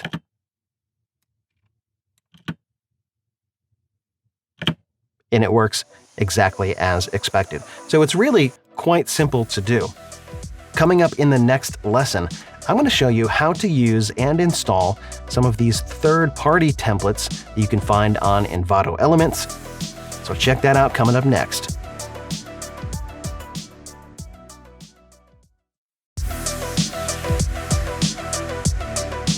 In this lesson, you're going to learn how to customize, use, install, and find great-looking motion graphics title templates.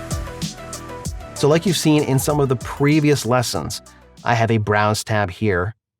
And in my Browse tab, I have a bunch of third-party and a few motion graphics templates that came with After Effects. But most of these are third-party titles that I found on Envato Elements. And you can get motion graphics templates that do titles, some that do kind of graphic elements, some that do transitions, which I'm going to show you in the next lesson.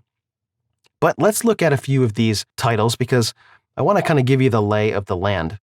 Not all of these motion graphics title templates are created equal.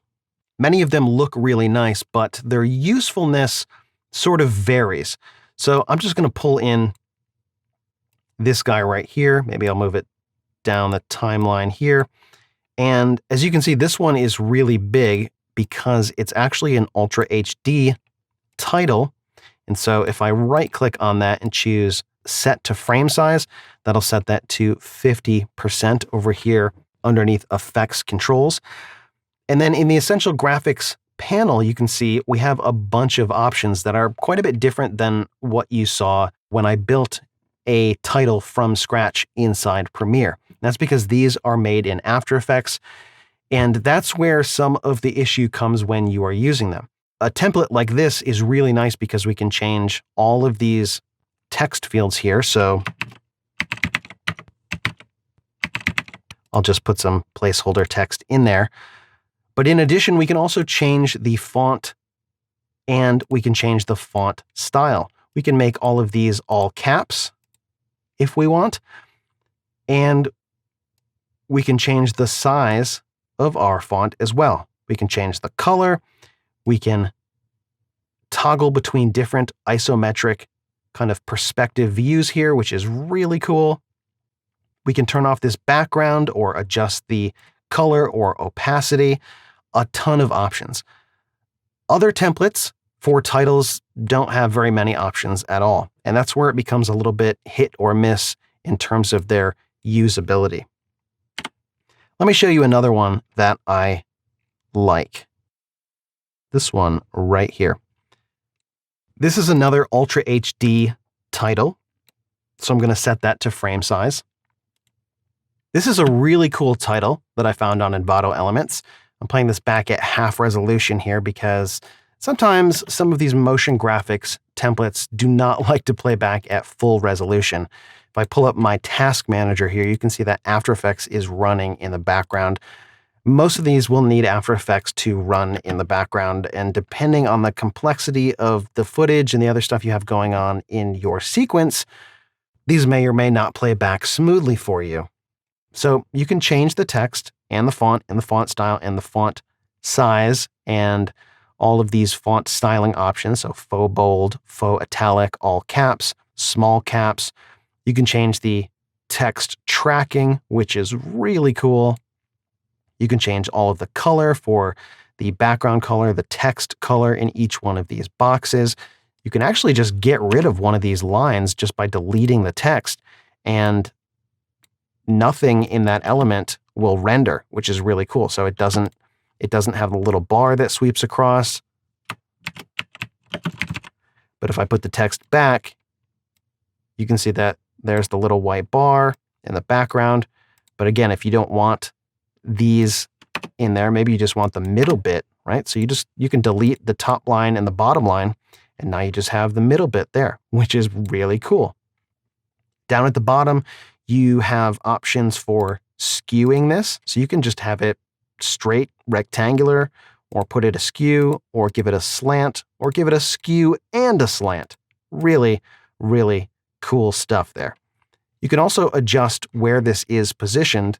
They don't have controls in the Edit tab here, sometimes there is a general kind of scale and position that will control the entire title, but you can just do that right over here in the effects controls underneath motion and just adjust the position of this. So you could use this for a nice little lower third maybe, and just kind of put it right here. So you could say Bob Smithy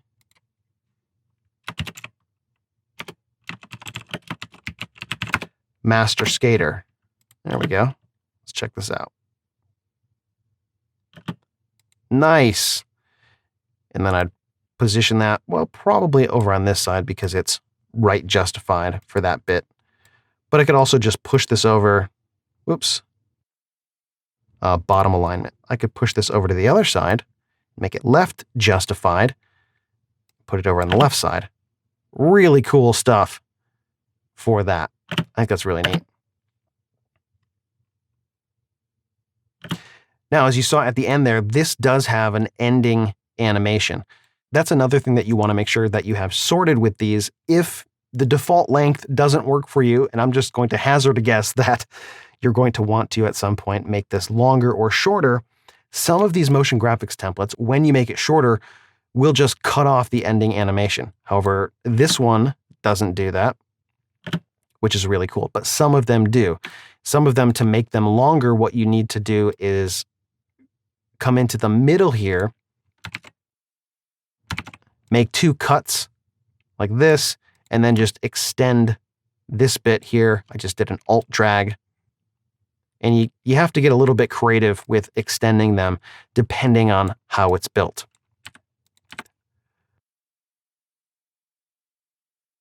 You can see right there after I made that edit where I chopped it in the middle, I no longer have the ending animation. No matter how long I make this, it's still going to do a hard cut at the end.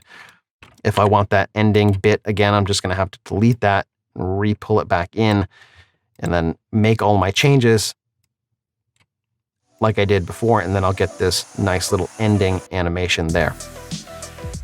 Just something to know about. So, how do you install these? That's a great question. You're going to learn about that and where to find great-looking templates on Envato Elements coming up in the next lesson.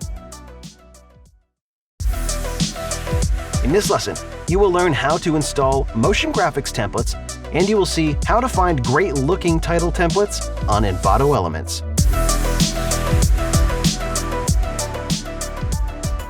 Over in the Browse tab, right down here, there's a button, Install Motion Graphics Template. And this will allow you to navigate to wherever you have downloaded.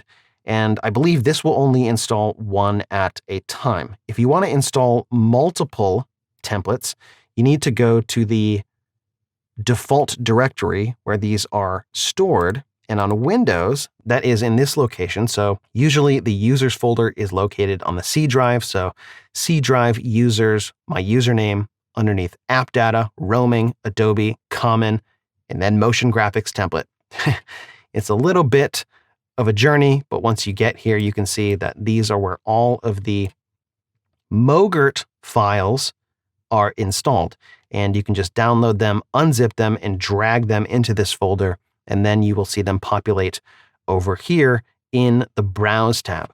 Some of these I've pulled over in a folder. So I have a collection that's called Boxed, and that's in a folder called Boxed. They don't actually show up in a folder over here, but just to keep things a little bit more organized, it sometimes helps to put them in folders inside this motion graphics template folder, because a lot of these are labeled in a really similar way. Let's see if I can find one.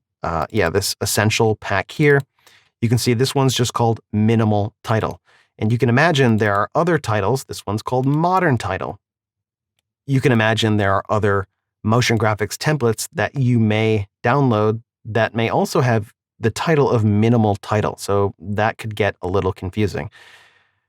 It can also get confusing over here as well. So it's just something to keep in mind. You don't have to install all of them that come with all packs. I tend to check them out inside of Premiere. If they're ones that look like I'm going to keep them, I'll leave them here. if it looks like I'm never going to use them, I'll just go ahead and remove them, which you can do by right-clicking on them and then choosing Delete. Or you can just pull them out of this folder right here. You can just delete them here. Now, I also wanted to show you a few of these on Envato Elements. So if you go to Envato Elements and you search under Video Templates, you can do a search for Mogert, and that'll pull up a bunch of video motion graphics type templates. I have it sorted for Premiere Pro, so all of these should be ones that you can install in a similar way. Not all of these are titles. You can further sort under titles and you'll get a bunch of different options.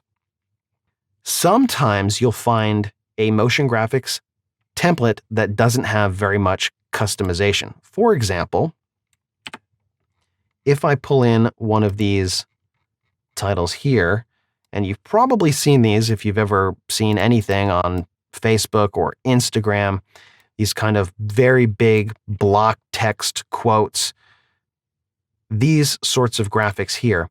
And if you look, there's not a ton of customization. There's a bit, but you can't change the font or the font style. It's basically you replace the text, and there are a few options for positioning. I'll show you another one here. This one, for example, and I'll just set to frame size. This one has very little options for, well, anything. We have a slider here that adjusts the padding of the blocks. This slider here, I don't know what that does. Doesn't seem to do much of anything. But this, we can only change the text color, the background box fill, and the text. So no text style, font, size, or really anything. We can't even turn off the background. So your mileage may vary with these motion graphics templates. Is definitely something that you want to be aware of. You may see something really cool on Envato. Some of these have very minimal descriptions for the text. So you'll find one that looks great. This one looks great. But until you download this, you'll have no idea, because it has no description, whether or not we can change any of these fonts. And maybe this font will work for you. Maybe it won't. Maybe if you change the number of characters, the background will scale. I imagine this one would, but not all of them that I have demoed do.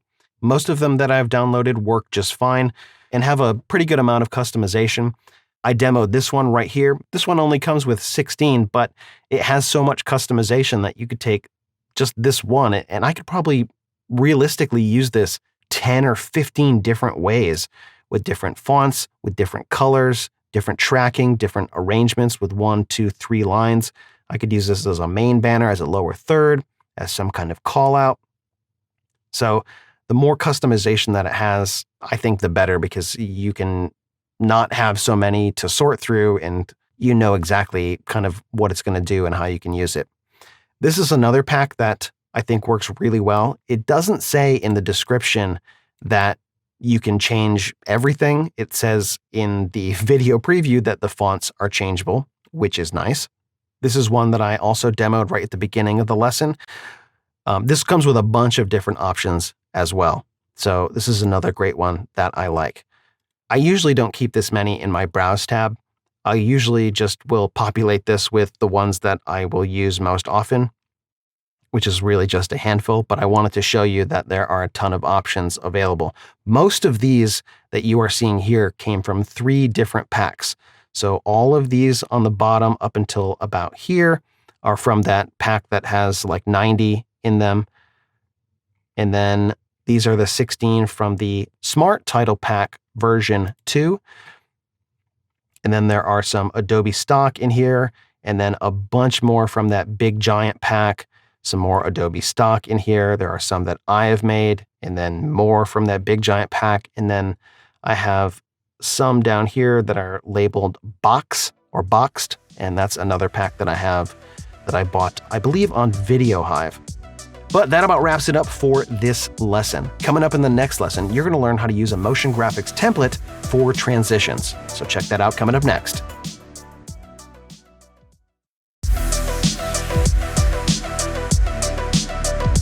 In this lesson, you're going to learn how to use motion graphics templates designed for transitions. So I thought I would take you through the whole process of downloading and installing these so you can see what it's like for any of these Mogurt or motion graphics templates. If I jump over to Envato Elements, I just did a search underneath video templates for Mogurt transitions, and I got all these great options here. Some of them will have a bit of a description, some of them won't, but you can see there's a ton of really cool liquid stuff. There's some more flat designed transition elements here, like this and like this from Sweets_FXM. And most of these should be in Mogurt format, so they're very easy to install. So I downloaded this 100 flat pack design transition pack, and I unzipped it. And then inside this folder, you can see we have a few different things. There is the original After Effects file, so you could go in and make some modifications. Sometimes what you'll find is some of these transition elements have been designed for a lower frame rate than the project that you are currently working in. So my skater kind of demo project here is 29.97. So anything that has been designed in 24p or maybe 25 frames a second may not look as smooth as something that was designed for 30p. So you could, if you were reasonably skilled in After Effects, you could come in here and make some modifications to the comps and then maybe re-export some things. That's probably way too much for this lesson. So I'm just going to show you how the stock motion graphics work for this particular pack right here. This one comes with a couple of tutorials, which is really handy to help you to be able to use these. And then in this folder here, transitions_EG, EG stands for Essential Graphics. These are the folders that you want to install in your motion graphics folder right here. And in fact, what I did is I just pulled this entire transitions_EG folder right over into my motion graphics template folder on Windows. Again, for Mac, that's going to be a different address or a different location on your system. And then once I did that, they are all right here. They all populated in the Browse tab. I tend to like these kind of geometric bar-shaped transitions. I think this is pretty cool. Oh, and that just happened to be within maybe one frame. Let me just select this and I'll hold Alt and then use the arrow keys to get this just right. Yeah, this one doesn't look like it lines up. This one doesn't look like it may line up exactly for a transition point, meaning that it doesn't cover the entire screen. Again, this may be designed for 25p and I am in a 29.97 sequence. But if I get this right about here, this will make a pretty smooth transition. You're not even really going to see it, even though it doesn't cover up the entire screen. It's still pretty nice looking. And if we select this Mogurt here over in the Edit tab, you can see we have some options for customization. Basically, it's color. Now, different transitions may offer some different customization. I found that the transition motion graphics templates don't offer a lot of customization, but it's not always needed. It's nice that you can change the color here. I'm guessing that the stock colors are probably not going to work for all of your projects, so we could do something like just pick colors here that are already in the frame, something like this.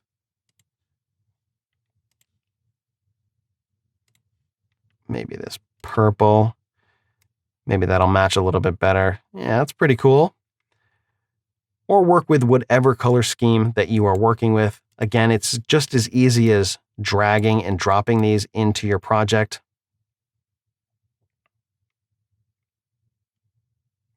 You could also use any of these as track mats as well, which is another way that you could use these.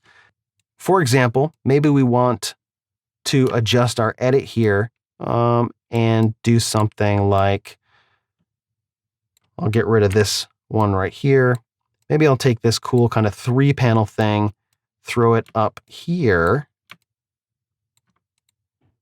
And then for this one, I'll put a track matte key on this, set the track matte to video 3.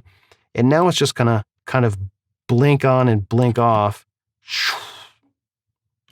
which could be cool. It may not work for this particular example, but you can see how that could be really useful. I'll show you another pack that I found and installed here. This one is called Liquid Transition, and you can find this on Envato Elements as well. And if I pull this out on the timeline, this one gives you some customization as well here. It also comes with a sound effect in the background that you can hear, which is pretty cool. I'm going to mute that because that's going to get annoying, but let me position that up. I think this one just goes on. I don't think this one actually goes off. So this basically just comes on, and you could use this just as kind of a wipe. So it just kind of wipes on like this. Maybe you'd put it like at the end here, boom, and then it goes to just something else. Or we could also use this as a track matte element. And so if I put the track matte key effect on here and I set this to video 3, you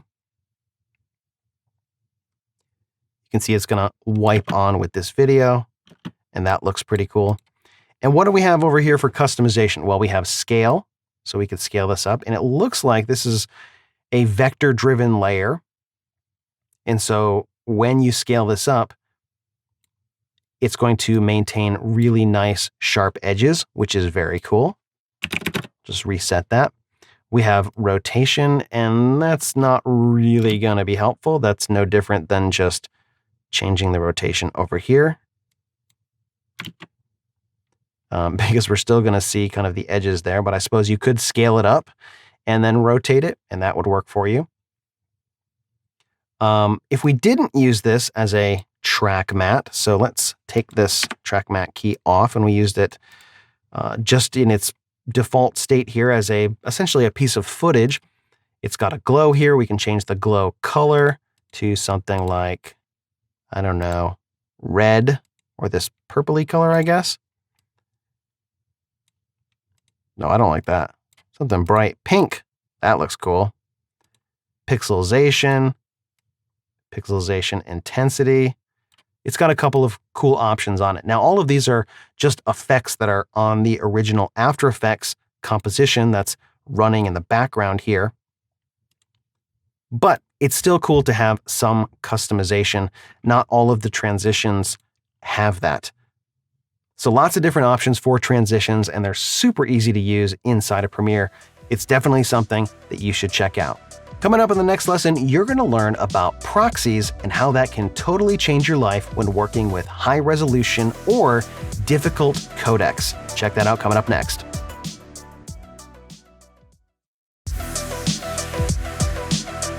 In this lesson, you will learn how to use and create proxies for a faster editing experience. So you're looking at a project here that I did recently that I shot with my camera for my local church, where I recorded the main Sunday morning message. We call it a sermon. Other churches may call it something else. And my camera can use a few different codecs, but usually I use H.265 because it's very space efficient and it looks very good. And H.265 is not a very easy codec to edit.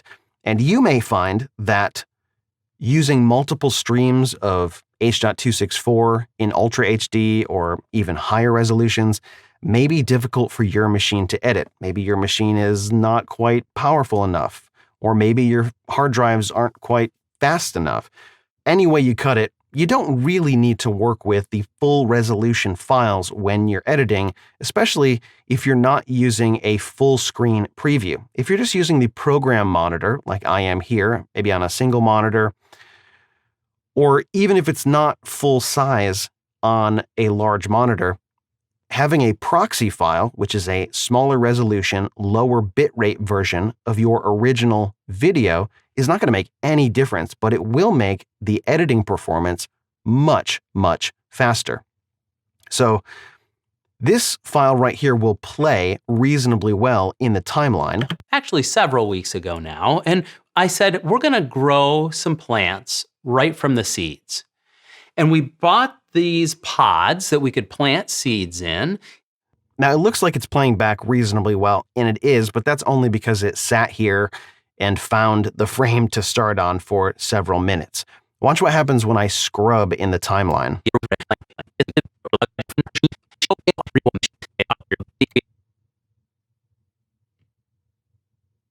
Watch right here.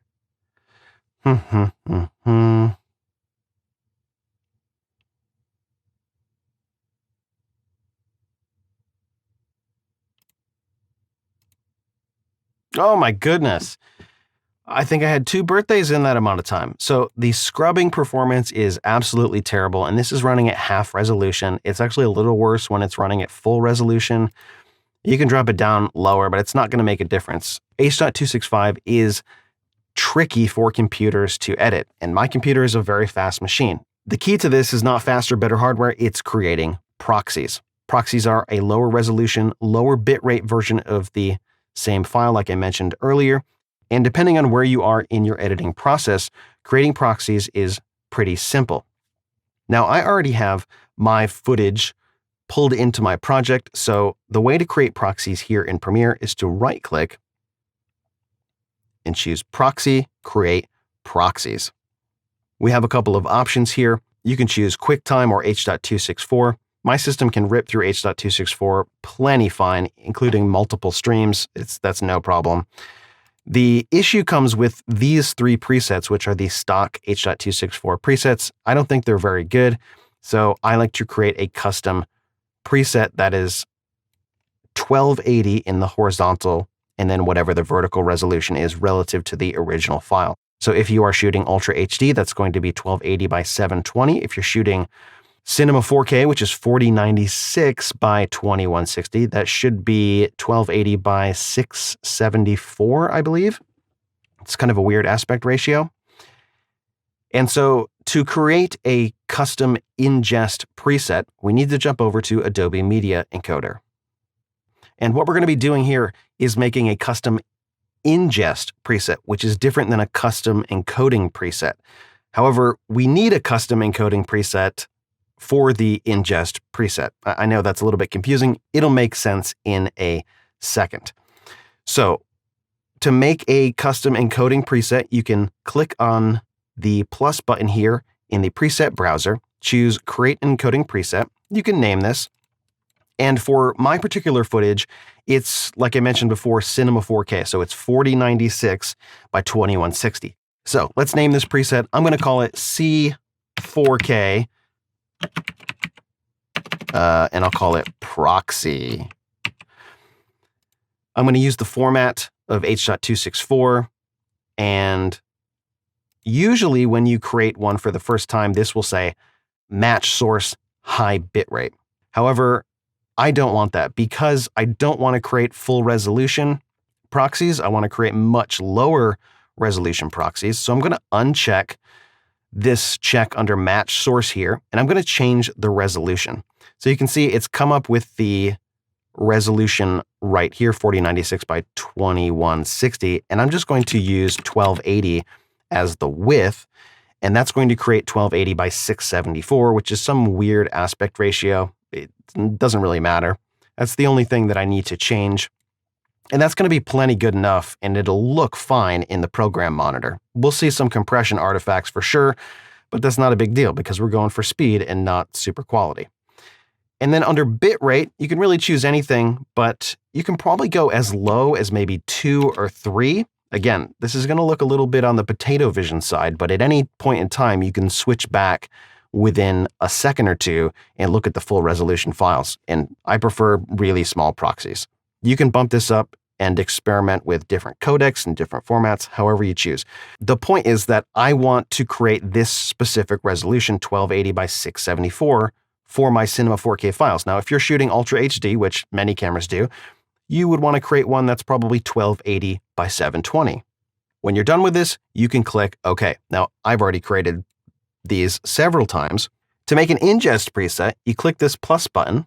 We'll create an ingest preset. I'll call this C4K ingest. I'm not going to copy files to destination because I pull the files off the card in a different way, and that's just sort of my workflow.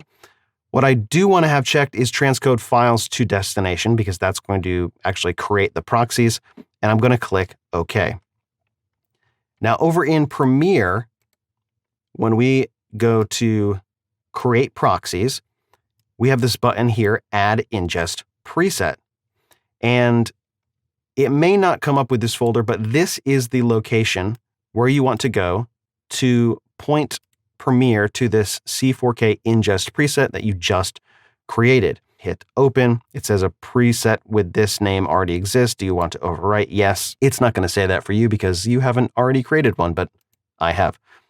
Right down here, I have the option to put the files next to the original media in a proxy folder. That's usually the option that I choose, but you can put them in another folder if you want. As soon as you click OK, it's going to send the files over to Adobe Media Encoder, and it's going to begin encoding them. Now, while that's finishing creating those proxies, I want to show you a few of the other ways that you can create proxies. You can also create proxies when you pull in footage from the media browser, which you just saw me grab over here in the window, and then down to media browser. If you navigate to your files, and I'll show you the same files that I'm working on in this project. These are the only two files that I need right here. And there's an ingest checkbox right here. Before you go ahead and import those, click on the wrench icon right up here and choose an ingest setting that you want to use.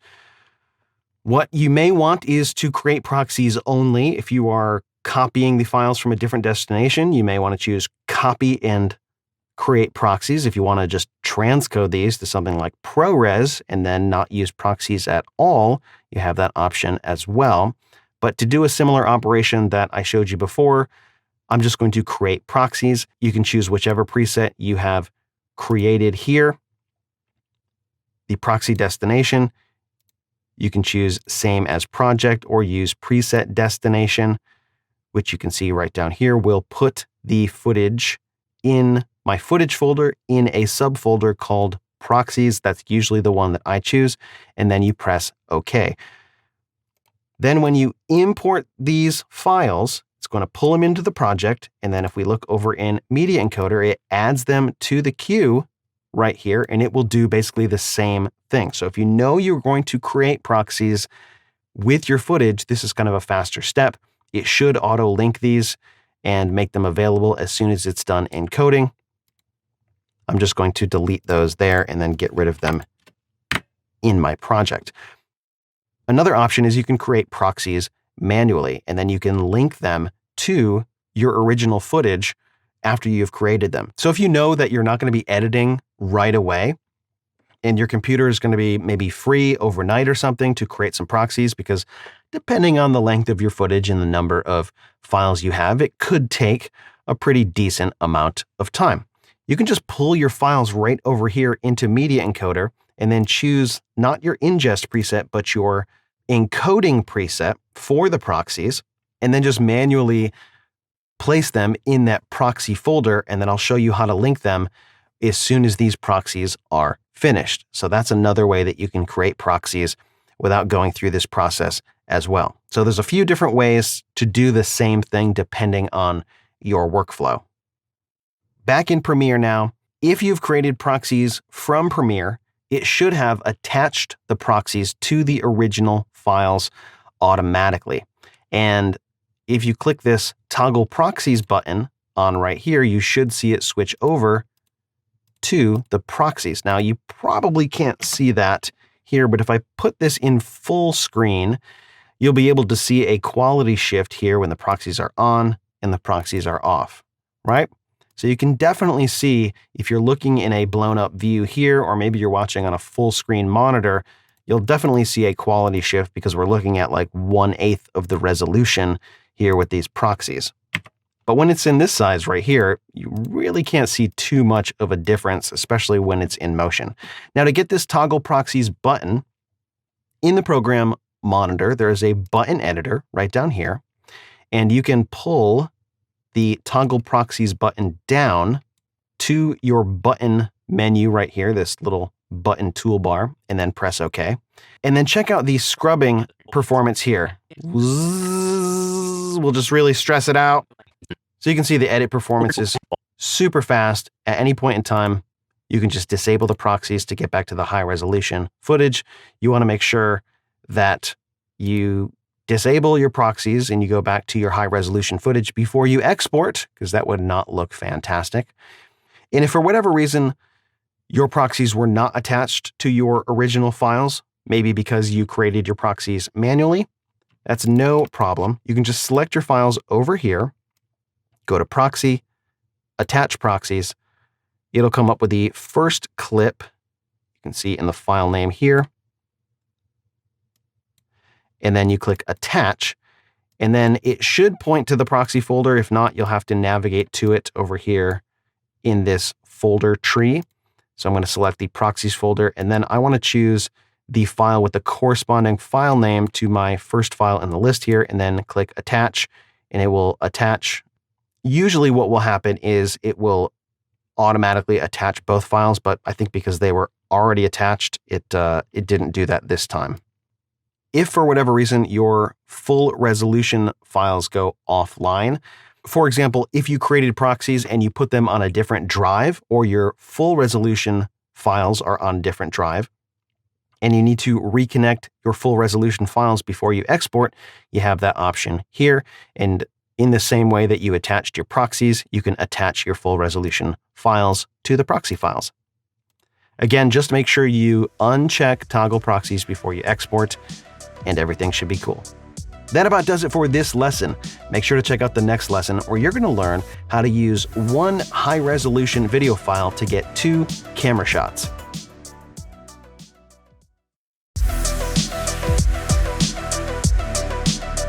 In this lesson, you're going to learn how to create multiple cameras from a single camera shot. These days, cameras can shoot at very, very high resolutions. A 4K camera is not uncommon. However, the need to output a 4K version of your file is not really something that everyone needs to do. And that's because many end users are still only using 1080p screens. So a very common thing for folks to do when they're shooting is to shoot in 4K and maybe shoot a little bit wider, and then arrange those files in Premiere to get 2 different camera shots. In this sequence right here, that's basically what you are looking at. I'm just going to mute the audio here, and you can see as I scrub along, and I'm going to turn proxies back on here so this goes a little bit faster. You can see that I have a nice wide shot and a tight shot, but this is coming from the same camera. And if I turn proxies back off and I look at this at 100% resolution, you can see that it actually still looks plenty fine. It's nice and sharp, plenty of resolution here. And so you don't really lose anything with this technique. So let me show you how I set that up. So I have one file here, and I'm just going to do it with one of my footage files. And I'm just going to drag this over and create a new sequence. Now you can see that the color does not look right, and that's because my camera is shooting in a log color profile, but don't worry about that for right now. For this technique, instead of color correcting all of the individual footage layers, I just do one color correction adjustment layer at the end, because that's a little less processing overhead. So the next thing I'll do is I will come up here to sequence settings and change the resolution to 1920 by 1080. It'll say changes to preview file format or color space require all preview files to be deleted. No problem, doesn't make any difference. So now you can see my Cinema 4K file, which is, my original file is 4096 by 2160. At 100% scale, if we look over here in the Effects Controls tab, gives us a lot of room to play with to kind of reposition this image here. And so what I usually like to do is set up my wide shot first, and I will go something like 52% scale. And that's because I shoot it a little bit wider. if I just right click on the file down here and choose set to frame size, that'll set the width to the frame size and I'll get these black bars at the top and the bottom. Now, maybe you like that as some kind of aesthetic choice, but I don't. I like it to fill the frame. And so I usually will set the scale to something like 50. And even at 50, it leaves me a little room. If I click on motion, you can see that's how much wiggle room I have on the right and the left to recenter this image. Usually in my toolbar here, I will have the safe margins here, which gives me a really nice center spot. And so if I have to recenter this or just move it over to exactly center of the frame, shooting in 4096 by 2160 gives me just a bit of wiggle room to be able to move the image right or left a little bit. So I could move it all the way over here and not lose anything, or move it all the way over here and not lose anything. If I'm shooting with someone in the center or someone on camera right or camera left, that's pretty handy to be able to balance them. If I'm using kind of 1/3 graphics over here, it really helps to be able to refine that. So I will go at least 50%. If I need to kind of adjust where the headspace is here, I'll bump it up to something like 52% maybe. I'll click on motion so I can see where the bounding box is and then push it up maybe just a hair, something like that. You can also move it manually if you click in the program monitor here. And if you hold Control or you have snapping enabled, it will snap to the edges of the sequence box here. Or if you have guides, it'll also snap to the guides. But I prefer to just kind of move the position over here, and that works for me. So this is one camera shot, right? So this is going to be my wide shot. The second thing that I do is I will Alt drag the video up onto a second video layer, and this is going to be my tight shot. And I usually don't go 100%. Now I could go 100%, and I'm not technically losing any information here because this still looks reasonably sharp. However, I don't always feel like I need to get this tight, so I will usually go to something like 85 or maybe 90%, and that's enough of a difference to make a pretty convincing two-shot out of this one camera shot. But you can do it however you like. So if I play this, Top of our heads, you'll hear that I'm using just the built-in camera mics for my camera, and I haven't recorded the shotgun microphone to my camera. So the final step that I need to do, and you may not need to do this, is to put my audio in here as well and synchronize it with my clip. Now it's already pretty close to being synchronized, but if I right-click on those two files, the camera audio and the audio from my audio recorder, I can come up here to synchronize and then choose audio track 1 to synchronize to, and it's going to go ahead and analyze those. There we go. And now those should be reasonably well synchronized. The only thing that I need to do is just maybe trim up the beginning here. There we go. And then finally, for this multicam thing to work properly, I want to pull my camera audio down and put my audio from my audio recorder on audio track 1 and then mute audio track 2. And that's because as I switch between cameras, it's going to, by default, just follow audio track number 1. Now, there are different ways to set up the multi-camera switching in Premiere, but having the camera switch and having the audio locked to audio track 1 works fine. I'm just going to name my sequence over here, and I'm just going to drag it to the bottom. And if I drag my sequence into a new sequence, I'll call this main, just so we can keep these clear. To make this a multicam sequence, all I need to do is right-click on this, go to multicam, and then enable. And then I can toggle on my multicam view right here, And if you don't have this button, you can access it with the button editor right here. And now you can see I have my wide camera and my tight camera right here. And so I can edit this really easily. They're high school students who are really missing prom and they're missing grad. Now I'm going to mute the audio here so I can talk over this. But as I play this back, what I can do is I can cut back and forth either with my mouse here, or I can use the keyboard. The numbers above the QWERTY keyboard will correspond to these camera shots. So 1 is here, 2 is here. If you had multiple camera shots, 3 and 4 would be down here. And you can put as many cameras as you want in here. And you can see that the bounding box here turns red when it is recording what you are doing. But as soon as you stop, it turns yellow. And then when you play this back, it will basically follow that switch exactly like I did it. And so this is a super fast way to edit between 2 different camera shots that came from one higher resolution camera file.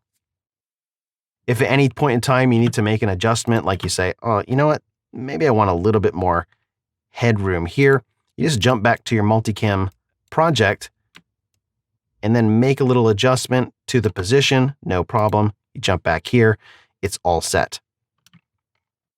The final thing that I do is add a color correction layer to my footage, which I do with an adjustment layer, turn multicam off, and check that out.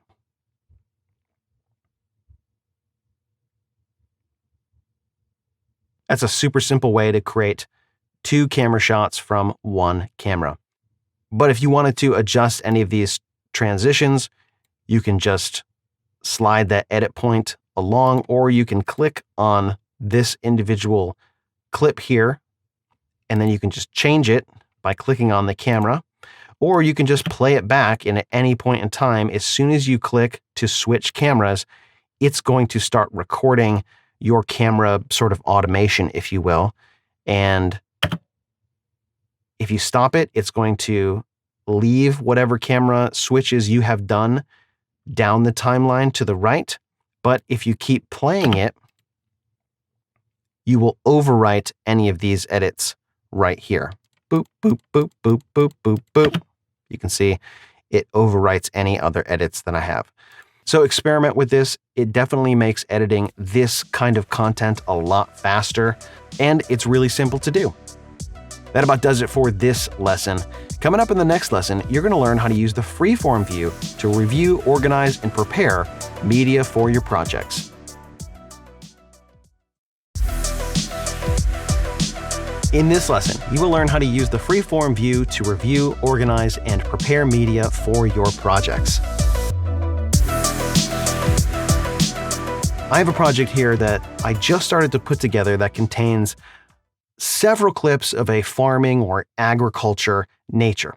I found all of these clips on Envato Elements, and I want to show you how to use the Freeform view to perhaps more creatively or more visually put these clips together and start organizing them in a visual kind of workflow or flow chart sort of method to get a better idea of what your edit is going to look like.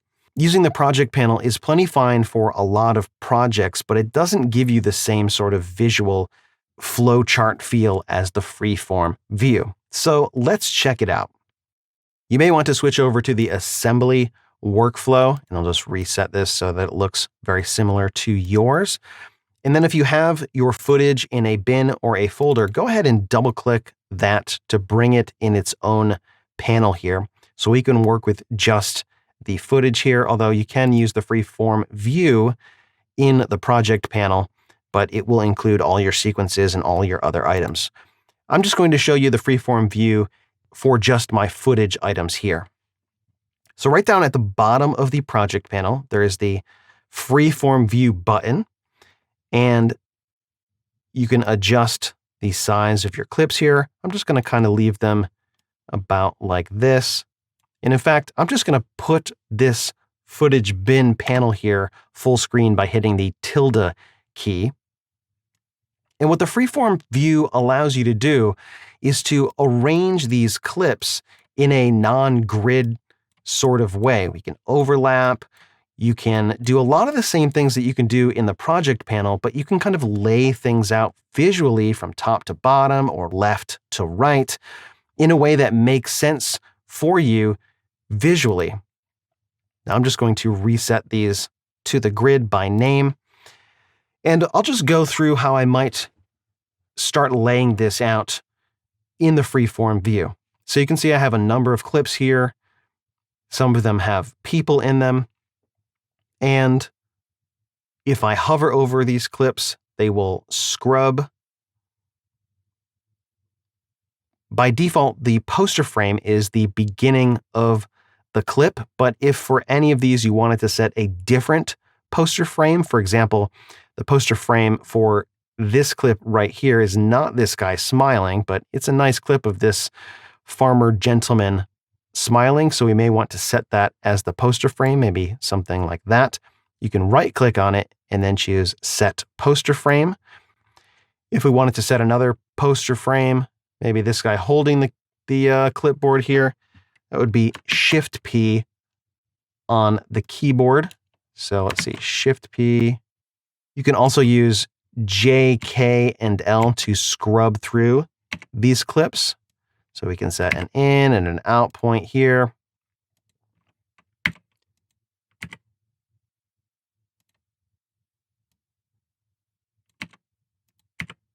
So now we can start kind of laying this out in a way that makes sense and get really creative with how things look here.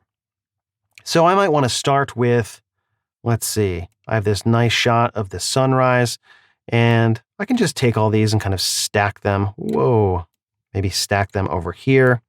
I'll make a little room and I'll start to lay this out over here on the right side. I'm going to change this clip size here to extra large. Maybe this will be the shot that I start on. You can also adjust what is displayed here. If you click on the little 3-bar or hamburger menu flyout here, we can change the Freeform view options, and we can change the metadata 1 from name to whatever metadata item you want. But you can also change the metadata 2 line to something like video duration. That'll give you an idea of how long this clip is here. 11 seconds. That's probably too long. I'll just trim up that out point there. And maybe I'd like to go to this farmer guy here, because that's also kind of sunrisey sort of looking. I can set these clips over here to maybe small. There we go. And I can also realign those to a grid. And then I might want some other kind of aggro looking stuff here. Maybe we show a bare field, then we show the guy doing some seeds here. That makes sense to me. Then we show the guy planting the seeds. That's looking pretty good. Maybe he's going to walk and evaluate. Okay, I'm following here. Then we go down here. We see the overhead shot of the tractor here. That's pretty cool. We don't necessarily have to keep all these separated here. We can also sort of overlap these if you want as well. You can kind of arrange it however you need to. We can get into maybe this shot here. We'll maybe come back to farmer guy, show some cows here. Let's see, what do we have here? Got some eggs. Maybe we'll show these guys here. This is a great shot of horses. It doesn't really fit with the farm vibe, but it's a great shot, so I might put it right there. Maybe we'll come down to one more nice aerial clip right here. That's fantastic. We'll get this guy smiling because that's very nice. And then maybe we'll end with that shot there. But before there, maybe we have this clip right here, and then this guy looking at some stuff. Cool.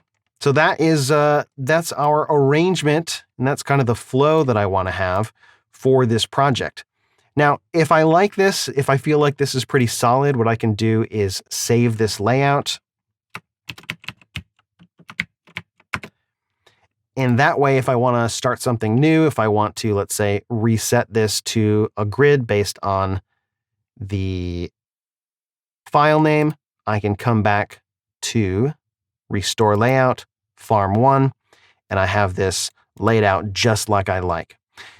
You can also label clips. So if you wanted to maybe label all of these as teal, maybe label all of these as blue so that they're just distinguished a little bit differently or labeled a little bit differently in the timeline. You can do that as well. And I'm just going really quickly. And then once you have it kind of laid out in a way that makes sense, you can control click these. And you can see as I hover over these overlapped items here, they pop up so I can click them. And I can right click and then choose New Sequence from Clip. And then check this out. Right over here in the timeline, I've created a new sequence which has the name of the first clip that I used or I selected. And now I have this nice little project here, and all those edits with my in and my out point are all updated here. I see that I have a little variation in the clip size, so I might change my sequence setting, make this a 1080 comp, and then right click on all these and set to frame size. There we go. Nice. Check this out. I got a nice flow of things.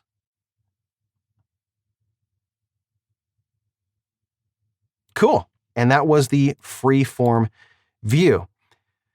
It's a nice tool to be able to visually lay things out, something that you couldn't really do very easily in the project panel.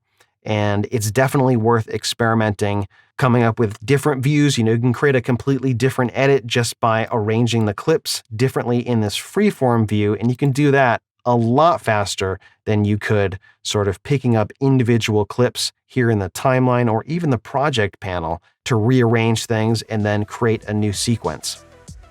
Coming up in the next lesson, you're going to learn how to use the Auto-Reframe effect to crop your videos to different aspect ratios. So check that out coming up next.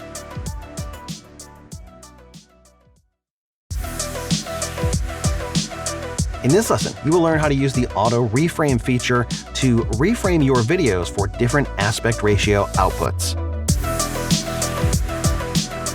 In the last lesson, we looked at the Freeform view, and you saw me create this really simple farm sequence here. And I changed the sequence setting to make this 1920 by 1080. But what if you wanted to export a vertical video, something that wasn't 16 by 9, but 9 by 16, or a square video? Well, Premiere has a really nice feature to be able to do that. And if you want to do it to your whole sequence and have it a little bit more automated, all you need to do is right-click on your sequence. You can see here's my Farm 1920 by 1080 sequence, and I can choose Auto-Reframe Sequence. It's going to come up with this dialog box here, and there are a few different presets. Let's first check out 9 by 16. It has a motion tracking drop down here where we can pick a few different options depending on the type of motion in our video. If there's a lot of fast moving action and we want it to move between the subjects or the things that are sort of in focus or being featured, we want to choose the fast motion option. I'm just going to leave it on default and choose Create.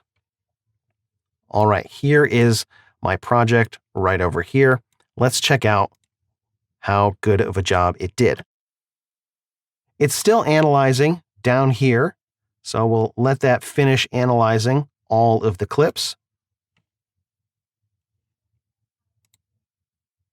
And then if you look at these individual clips over here in the effects controls, Auto-Reframe, which is an effect which you can find right down here in the effects panel, this Auto-Reframe effect has been applied to almost all of these clips here, with the exception of this essential graphics element that I have here, but that's been centered up nicely. So let's check out what it has done here. I'll play this.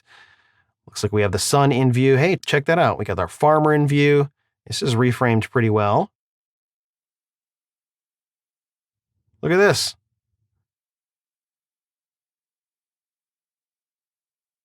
So it basically analyzes the footage and tries to figure out what is the thing that I need to be focusing on. It's doing a fantastic job so far. It's getting this guy in there, very good. It's getting the cow's face, very nice. Looks like it's giving us a little pan there. Look at that. It looks like it caught on maybe to one of those horses there and was doing a little pan and scan, which is pretty cool. It's keeping our guy's face in view there. Very nice. Same thing here. Overall, I'd say it's doing a really nice job. But let's look at a few of the options. So I'm going to find this horse clip here because I did see a little bit of weirdness on that shot there. So let me zoom up here in the sequence. And I think what it's doing is it may be tracking this horse here and then panning over. But if we change the preset for motion tracking to fast motion, it's going to reanalyze this clip, and let's see what it looks like now. So kind of a similar thing. Let's try slower motion, and let's see what it looks like. All right, so slower motion, it basically ignored that fast moving horse here, right here, where I think in fast motion, it was trying to get a little bit more of that horse's action in the frame. But the slower motion preset basically ignores that. Everything else here looked really pretty nice. However, on this last clip here, it kind of has to decide what it wants to do, because the way that this clip is in the timeline, you can see any way you slice it, 9:16 is not going to work to be able to get both of these guys in without having some black bars on the top and the bottom. So let's look at how you might want to deal with this. We can experiment with maybe slower motion. See what that's going to do here. We get a little bit of this guy. Is it going to stay with him the whole time? Okay, yeah, it is. If we choose faster motion, what's going to happen? Okay, it's gonna hang with this first guy here with his back turned, and then we're gonna go over here to the second guy. Now we can edit these keyframes, and you can see basically what it has done to the position in order to do that move that it did right there. So I'm gonna go to this first keyframe here, and I'm gonna delete these other ones. This will be my start keyframe, and maybe I'll just push this over here. We'll start with this guy right here, and then we'll just slowly move over here to the second gentleman right here. And we can adjust the temporal interpolation. So maybe we do an ease out and an ease in, something like this. I think I like that a little bit better than what the automated tracking solution gave us.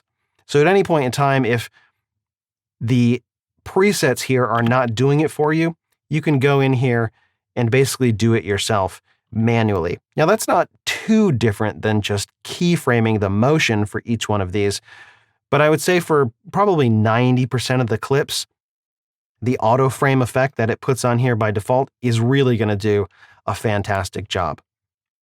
And you can see over here in the project panel, I have a new folder that is my auto-reframed sequence. And you can see that it has my original name, and then in parentheses, it says 9:16. Let's just check out one more variation of this, and let's do a square clip. We'll just create that and then let it do its magic with the analyzation. All right, so that was pretty fast. And let's play this down and see what we have here. So the title still looks good. That's nice and centered, although I wouldn't expect it to be too off. This clip is looking nice. That's looking nice. we have a little bit more wiggle room with a square sequence as opposed to a 9:16, which is really pretty skinny. So I'm guessing that this is going to be pretty smooth and we shouldn't have to adjust too much because we should be able to get those two gentlemen at the end into frame a little bit easier than the 9:16 version, which I'll admit is really not my favorite. That looks great with the horses. I think that worked fine. This guy's going to look great there. That's an easy track. That machine, not much movement, so no big deal there. This gentleman here, he's looking fine. Not much movement there. How are we going to do here with the last one? Not great. Okay, so for this last one, we may want to come in here and just edit these keyframes. You can see it came up with a different solution, which in my estimation is still bad.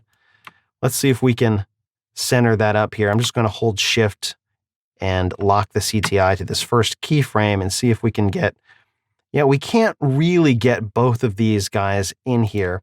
So in this particular instance, what you might want to do is delete the Auto-Reframe effect and maybe just scale this down a hair like this.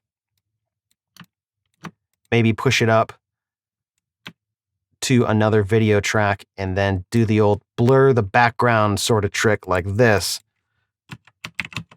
where we put a Gaussian blur on the background video here and just blur that way out, maybe something like that. That might work for shots that are too difficult to get in and shots that you don't want to see that weird kind of pan and scan action like you saw before there. So that pretty much does it for the Auto-Reframe in Premiere. Super, super handy. And I would say 90% of the time, it's going to get really great results. All right, coming up in the next lesson, you are going to learn how to work with captions in Premiere. So check that out coming up next.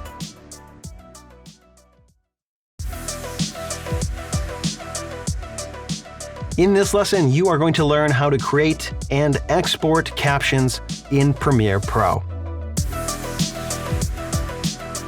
Creating captions in Premiere Pro is really easy.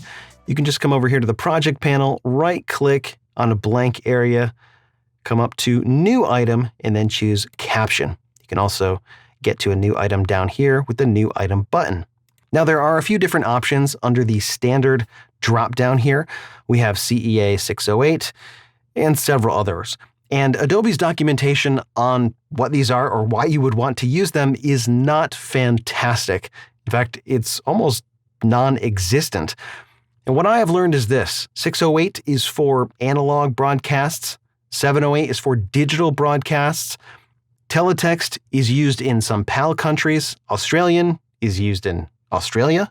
Open subtitling can be burned into the video, or it can be exported as a sidecar file, but it doesn't offer any styling and it looks pretty terrible. So I think the best bet for most folks is open captions, and that's what I'm going to use right here. You want to make sure that your time base and your resolution match your project. These do, so I'm going to click OK. And you can see that was added over here in my project panel. And I'm just going to drag that out on the timeline here and extend it all the way to the end of the sequence. Now, I'm not going to make captions for this entire 1 minute and 50-second portion, but I'll just show you a little bit here at the beginning so you can see how it works. If I click on my caption item in the timeline and I come over here to the caption window, and if you don't have the caption window open, you can find that right up here underneath Window and then Captions. And you'll see I have a bunch of styling options, and you can see my captions being displayed right here. So by default, these type of open captions will be burned into the video. So that will be appropriate for your Facebooks and your Instagrams and many other types of social media platforms where you want the captions burned in. A lot of times when you're scrolling through the social feed, folks like to read the captions without turning on sound, and so that's very handy to do that. But you have the option with open captions to export the file separately, export the captions file, and so you can get a clean version of your video with a separate subtitle file. And I'll show you that in just a few minutes here. So the process of creating captions is really simple. You can see it created one caption here, one kind of block of text. And in the timeline, you can adjust the in point and the out point. So I'm just going to leave the in point where it is and adjust the out point to right about here where I can see there's a blank spot in this dialogue waveform here. And if I play the audio, Let me tell you a little story about disappointment from my life. I'm going to type that over here.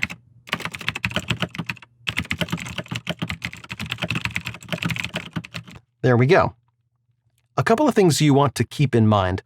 Long lines like this don't always work for captions when you export them as a sidecar file, because when you export them and they are displayed in another application like YouTube, or if you are viewing them on a media player like VLC, you don't have control exactly on how the line is broken up and if the player will word wrap this. So if the settings in the player that you are viewing this back are such that this line is too long to fit on screen, it may or may not break it automatically and put the words on a second line.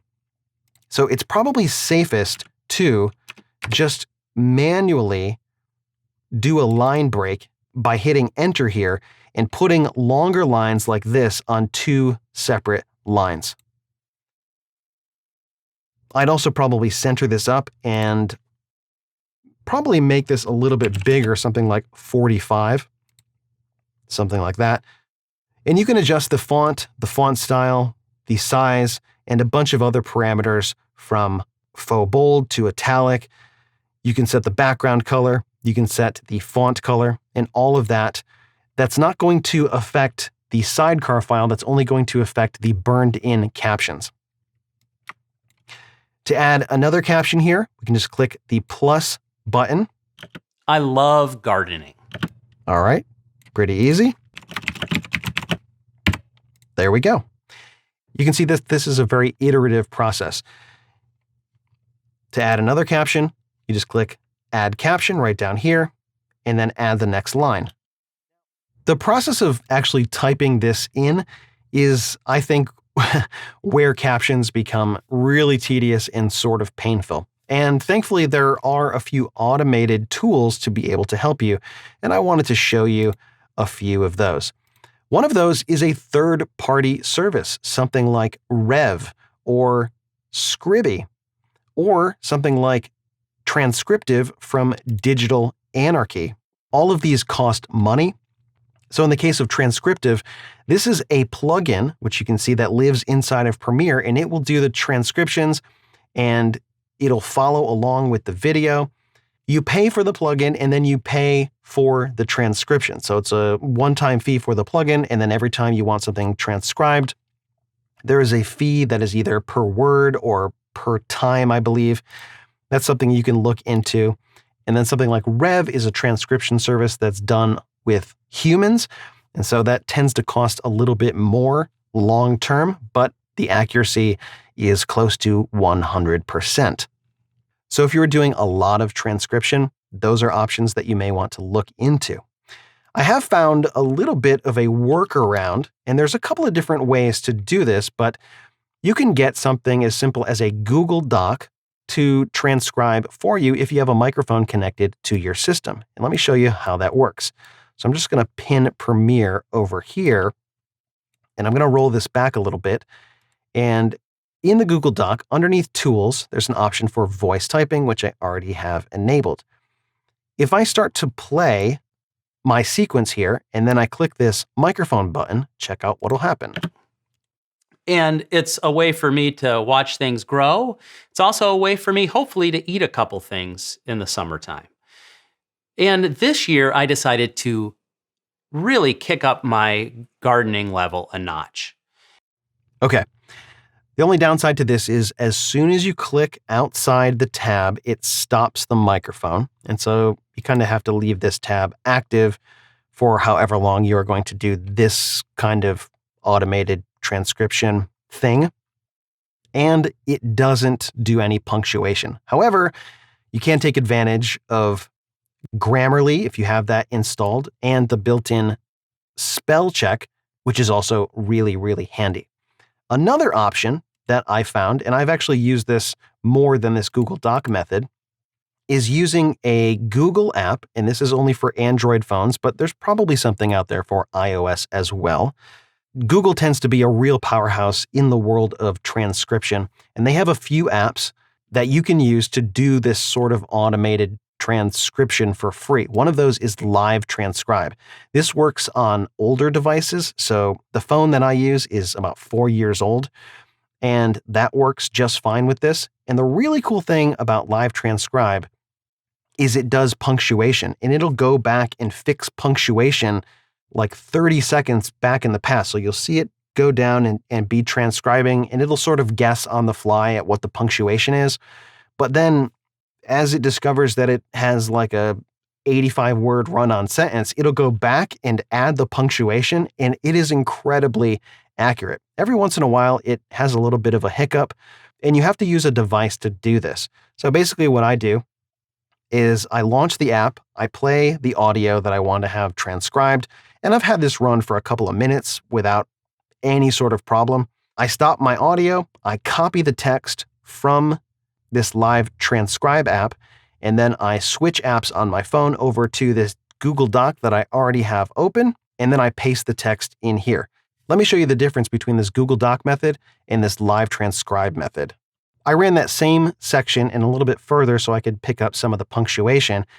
It took only about maybe 15 to 30 seconds longer than doing it in this Google Doc, but check this out. Now I have all of the punctuation here, and it's not all perfect. You can see that we have a little issue here where that should be the same sentence there, but it's really pretty good. And I'm going to go with this to finish adding a few captions here to my project. So let's talk about how to export your projects with captions. I'm going to disable my proxies. I'll make sure that my sequence is selected. I'll hit Control M. I'll pick my preset. So let's say we're going to Facebook, right?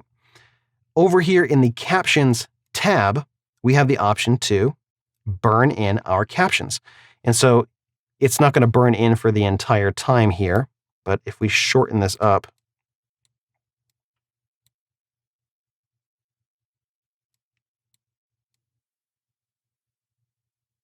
to something like this, we'll give this a quick render. And you can see exactly how this is going to look when you upload it to Facebook. So I'm going to set an output here and then cue that in Media Encoder.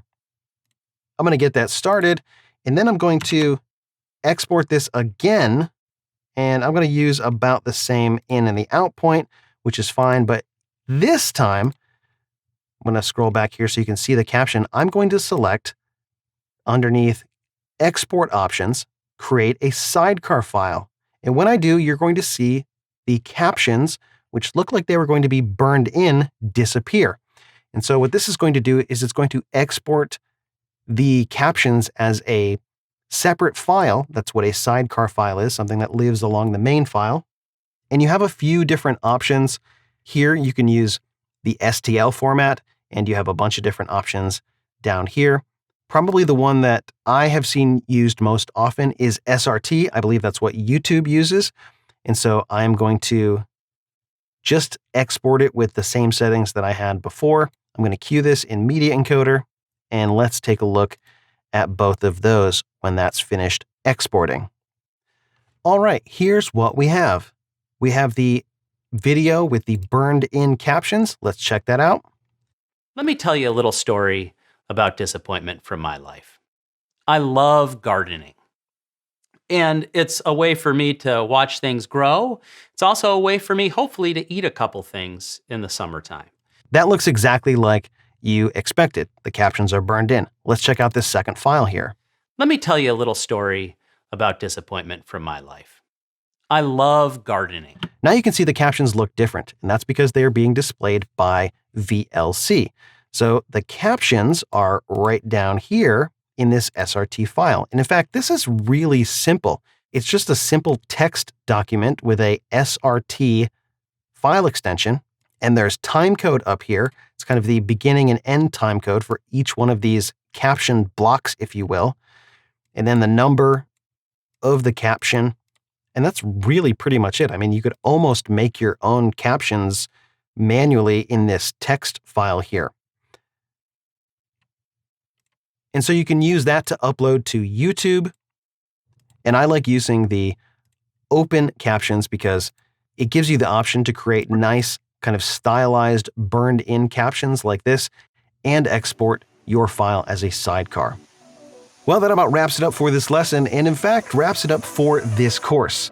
I hope you found this course useful, and I hope that you learned a few things to make your editing experience easier, faster, and more enjoyable. Thanks so much for watching. Again, my name is Dave Bode for Envato, and I'll see you around.